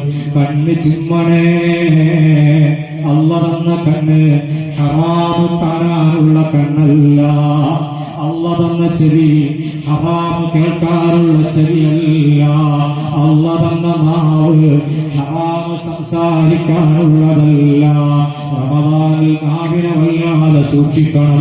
പലപ്പോഴും അസ്ർ നിസ്കാരം കഴിഞ്ഞിട്ട് ചില ആളുകൾ നേരത്തെ പള്ളിയിലേക്ക് വരും, അല്ലെങ്കിൽ അസ്ർ കഴിഞ്ഞ് പോകാതെ നോമ്പ് തുറക്കുന്ന സ്ഥലത്ത് അങ്ങനെ കൂടിയിരിക്കും. ആ കൂടിയിരിക്കുന്ന ഇരുത്തത്തില് ആ മഹലിലുള്ള പലരും ചർച്ചയ്ക്ക് വരും, പലരുടെയും കുറ്റം പറയും, പലരുടെയും കുറവുകൾ പറയും, പലരെ കുറിച്ച് ഗീബത്ത് പറയും, നമീമത്ത് പറയും. വേണ്ട, നീ പിടിച്ച നോമ്പിന്റെ പ്രതിഫലം എന്തിനാ മറ്റുള്ളവർക്ക് കൊടുക്കുന്നത്? നാവിനെ സൂക്ഷിക്കണേ. പ്രത്യേകിച്ച് ഉമ്മമാരോടും ആ വിഷയം ഓർമ്മപ്പെടുത്തട്ടെ. അയൽവക്കത്തുള്ള 4 പെണ്ണുങ്ങൾ കൂടിയാൽ 5ാമതൊരാളെ കുറ്റം പറയുന്ന അവസ്ഥ വേണ്ട. അമ്മായിയമ്മയെ കുറ്റം പറയണ്ട, മരുമകളെ കുറ്റം പറയണ്ട, നാത്തൂനെ കുറ്റം പറയണ്ട. നമ്മുടെ നാവ് കൊണ്ട് ഒരാളെയും നമ്മൾ കുറ്റം പറയണ്ട. അത് നമുക്ക് വലിയ അപകടം ചെയ്യും കേട്ടോ. നാവിനെ നമ്മൾ ശ്രദ്ധിക്കണം, കണ്ണിനെ ശ്രദ്ധിക്കണം, കൈകളെ ശ്രദ്ധിക്കണം, പ്രത്യേകിച്ച് ഹൃദയത്തെ ശ്രദ്ധിക്കണം. ഹൃദയത്തിൽ മോശമായ ചിന്തകൾ കടന്നു വരാനുള്ള സാധ്യത കൂടുതലാ. പിശാച് നമ്മെ വഴിതെറ്റിക്കാൻ ഒരുപാട് സാധ്യതകളുണ്ട്. നമ്മൾ നന്നാകുകയാണെന്ന് തോന്നിയാൽ, നമ്മൾ നല്ല വഴിക്ക് തിരിയുകയാണെന്ന് തോന്നിയാൽ ഒരുപാട് പ്രലോഭനങ്ങൾ ഇബ്ലീസ് നമുക്ക് മുന്നിൽ കാണിച്ചു തരും. പെട്ടുപോകല്ല. ഹബീബായ മുഹമ്മദ് മുസ്തഫ സല്ലല്ലാഹു അലൈഹി വസല്ലമ തങ്ങള് ഒരു യുദ്ധം കഴിഞ്ഞ സഹാബത്ത് ഇങ്ങനെ വന്നപ്പോ എല്ലാവരുടെ ശരീരത്തിലും മുറിവുകളുണ്ട്. ചിലരുടെ കാലുകൾ നഷ്ടപ്പെട്ടിട്ടുണ്ട്, ചിലരുടെ കൈകൾ നഷ്ടപ്പെട്ടിട്ടുണ്ട്, ചിലരുടെ കണ്ണുകൾക്ക് കാഴ്ചശക്തി പോയിട്ടുണ്ട്, ചിലർക്ക് അവയവങ്ങൾ നഷ്ടപ്പെട്ടിട്ടുണ്ട്, മാതാപിതാക്കൾ മരണപ്പെട്ടു പോയവരുണ്ട്, സഹോദരങ്ങളെ യുദ്ധക്കളത്തിൽ നഷ്ടപ്പെട്ടവരുണ്ട്, മക്കളെ നഷ്ടപ്പെട്ടവരുണ്ട്. ഇങ്ങനെ എല്ലാ ത്യാഗങ്ങളും സഹിച്ചിട്ട് ഈ സഹാബത്ത് വന്ന് മുത്തുനബിയുടെ മുന്നിൽ നിൽക്കുമ്പോ അല്ലാഹുവിന്റെ റസൂൽ അവരോട് പറഞ്ഞൊരു വാക്കില്ലയോ? സഹാബത്തെ, നിങ്ങൾ ഈ നടത്തിയ പോരാട്ടമൊന്നും യഥാർത്ഥ പോരാട്ടമല്ല. ഇതൊന്നും യഥാർത്ഥ പോരാട്ടമല്ല. ഇതിനേക്കാൾ വലിയ പോരാട്ടം ഇനി വരാനിരിക്കുന്നുണ്ട് എന്ന് സഹാബത്തിനോട് പറഞ്ഞപ്പോ വിഷമത്തോടെ അവർ ചോദിച്ചില്ലയോ, നബിയേ, ഞങ്ങൾ ഇത്ര കഷ്ടപ്പെട്ട് യുദ്ധക്കളത്തിൽ പോരാടി വന്നിട്ട് അങ്ങെന്താ ഇങ്ങനെ പറഞ്ഞെന്ന് ചോദിച്ചപ്പോ അല്ലാഹുവിന്റെ റസൂൽ പറഞ്ഞു, ശത്രുക്കളുമായി പോരടിക്കുന്നതിനേക്കാൾ നിങ്ങൾക്ക് ഏറ്റവും വലിയ ബുദ്ധിമുട്ടുള്ള കാര്യം നിങ്ങളുടെ സ്വന്തം ശരീരത്തോട്, ശ്രദ്ധിക്കണേ, നിങ്ങളുടെ സ്വന്തം ശരീരത്തോട് പോരടിക്കാനാ. തെറ്റിലേക്ക് പോകുമ്പോ, ഹറാമിലേക്ക് പോകുമ്പോ ആ ശരീരത്തെ തടഞ്ഞു നിർത്താൻ പല മനസ്സുകൾക്കും കഴിയാറില്ല. ആ കരുത്തുറ്റ മനസ്സാണ് നാം നേടിയെടുക്കേണ്ടത്. ആ മനസ്സാണ് റമദാനിൽ നമ്മൾ ഉണ്ടാക്കിയെടുക്കേണ്ടത്. അർഹമുർ റഹീമായ റബ്ബ്, ഖാലിഖായ റബ്ബ്, റാസിഖായ റബ്ബ്, റഹീമായ റബ്ബ് നമുക്കതിന് തൗഫീഖ് നൽകി അനുഗ്രഹിക്കട്ടെ. ഈ മജ്‌ലിസിൽ നമ്മളോട് ദുആ കൊണ്ടേൽപ്പിച്ച ഒരുപാട് ആളുകളുണ്ട്. അല്ലാഹ്, നീ അവരുടെ ഹലാലായ മുറാദുകളൊക്കെ ഹാസിലാക്കണേ അല്ലാഹ്. അവരുടെ ഈ സ്ഥാപനത്തെ നീ ഉന്നതിയിൽ നിന്ന് ഉന്നതിയിലേക്ക് ഉയർത്തണേ അല്ലാഹ്. ഇവിടെ പഠിക്കുന്ന മുതഅല്ലിമീങ്ങൾക്ക് നാഫിയായ ഇൽമ നൽകണേ അല്ലാഹ്. അവരുടെ കുടുംബങ്ങളിൽ ഖൈർ നൽകണേ അല്ലാഹ്. അവരുടെ ഉസ്താദുമാർക്ക് ബറക്കത്ത് നൽകണേ അല്ലാഹ്. മാതാപിതാക്കൾക്ക് ബറക്കത്ത് നൽകണേ അല്ലാഹ്. അവരുടെ രോഗങ്ങൾക്ക് ശമനം നൽകണേ അല്ലാഹ്. ഈ സ്ഥാപനത്തിന്റെ ശിലയിട്ട കാലം മുതൽ ഇന്ന് വരെ ഒരുപാട് മുഅ്മിനീങ്ങൾ ചെറുതും വലുതുമായ സഹായങ്ങൾ തന്നിട്ടുണ്ട്. നീ അവർക്കൊക്കെ വലിയ ബറക്കത്ത് നൽകണേ അല്ലാഹ് എന്ന് മാത്രം ദുആ ചെയ്തുകൊണ്ട് ഞാൻ എന്റെ വാക്കുകൾ അവസാനിപ്പിക്കുകയാണ്. അല്ലാഹു തആല നമ്മുടെ മജ്‌ലിസ് സ്വീകരിക്കട്ടെ. ഇൻഷാ അല്ലാഹ് എല്ലാവരും 2 മിനിറ്റ് എഴുന്നേറ്റിരുന്നാൽ നമുക്ക് ദുആ ചെയ്ത് പിരിയാം. നേരത്തെ നിർത്തണം ഉസ്താദ് പ്രത്യേകം പറഞ്ഞിട്ടുണ്ട്. കാരണം എല്ലാവർക്കും നാളെ ജോലിയും കാര്യങ്ങളും മറ്റു പല തിരക്കുകളുള്ളവരാണ്. ഇൻഷാ അല്ലാഹ് നമുക്ക് കൃത്യസമയത്ത് അവസാനിപ്പിക്കണം. അല്ലാഹു തആല നമ്മുടെ മജ്‌ലിസ് സ്വീകരിക്കട്ടെ. നാളെ നമ്മുടെ വന്യരായ ഉസ്താദ് ഇവിടെ പ്രഭാഷണം നടത്തും. അതെല്ലാവരും പങ്കെടുക്കണം. കൂടുതൽ ആളുകളെ നമ്മുടെ പരിസരത്തുള്ള മുഴുവൻ ആളുകളെയും വിവരങ്ങൾ അറിയിച്ച് അയൽവക്കക്കാരോട് പറഞ്ഞ് എല്ലാവരും ആ സദസ്സിലേക്ക് എത്തിച്ചേരണം എന്നുള്ള സ്നേഹത്തോടു കൂടി ഓർമ്മപ്പെടുത്തുകയാണ്. നേരത്തെ തന്നെ എത്തിച്ചേരാൻ എല്ലാവരും പ്രത്യേകം ശ്രദ്ധിക്കണമെന്ന് കൂടി ഓർമ്മപ്പെടുത്തുകയാണ്.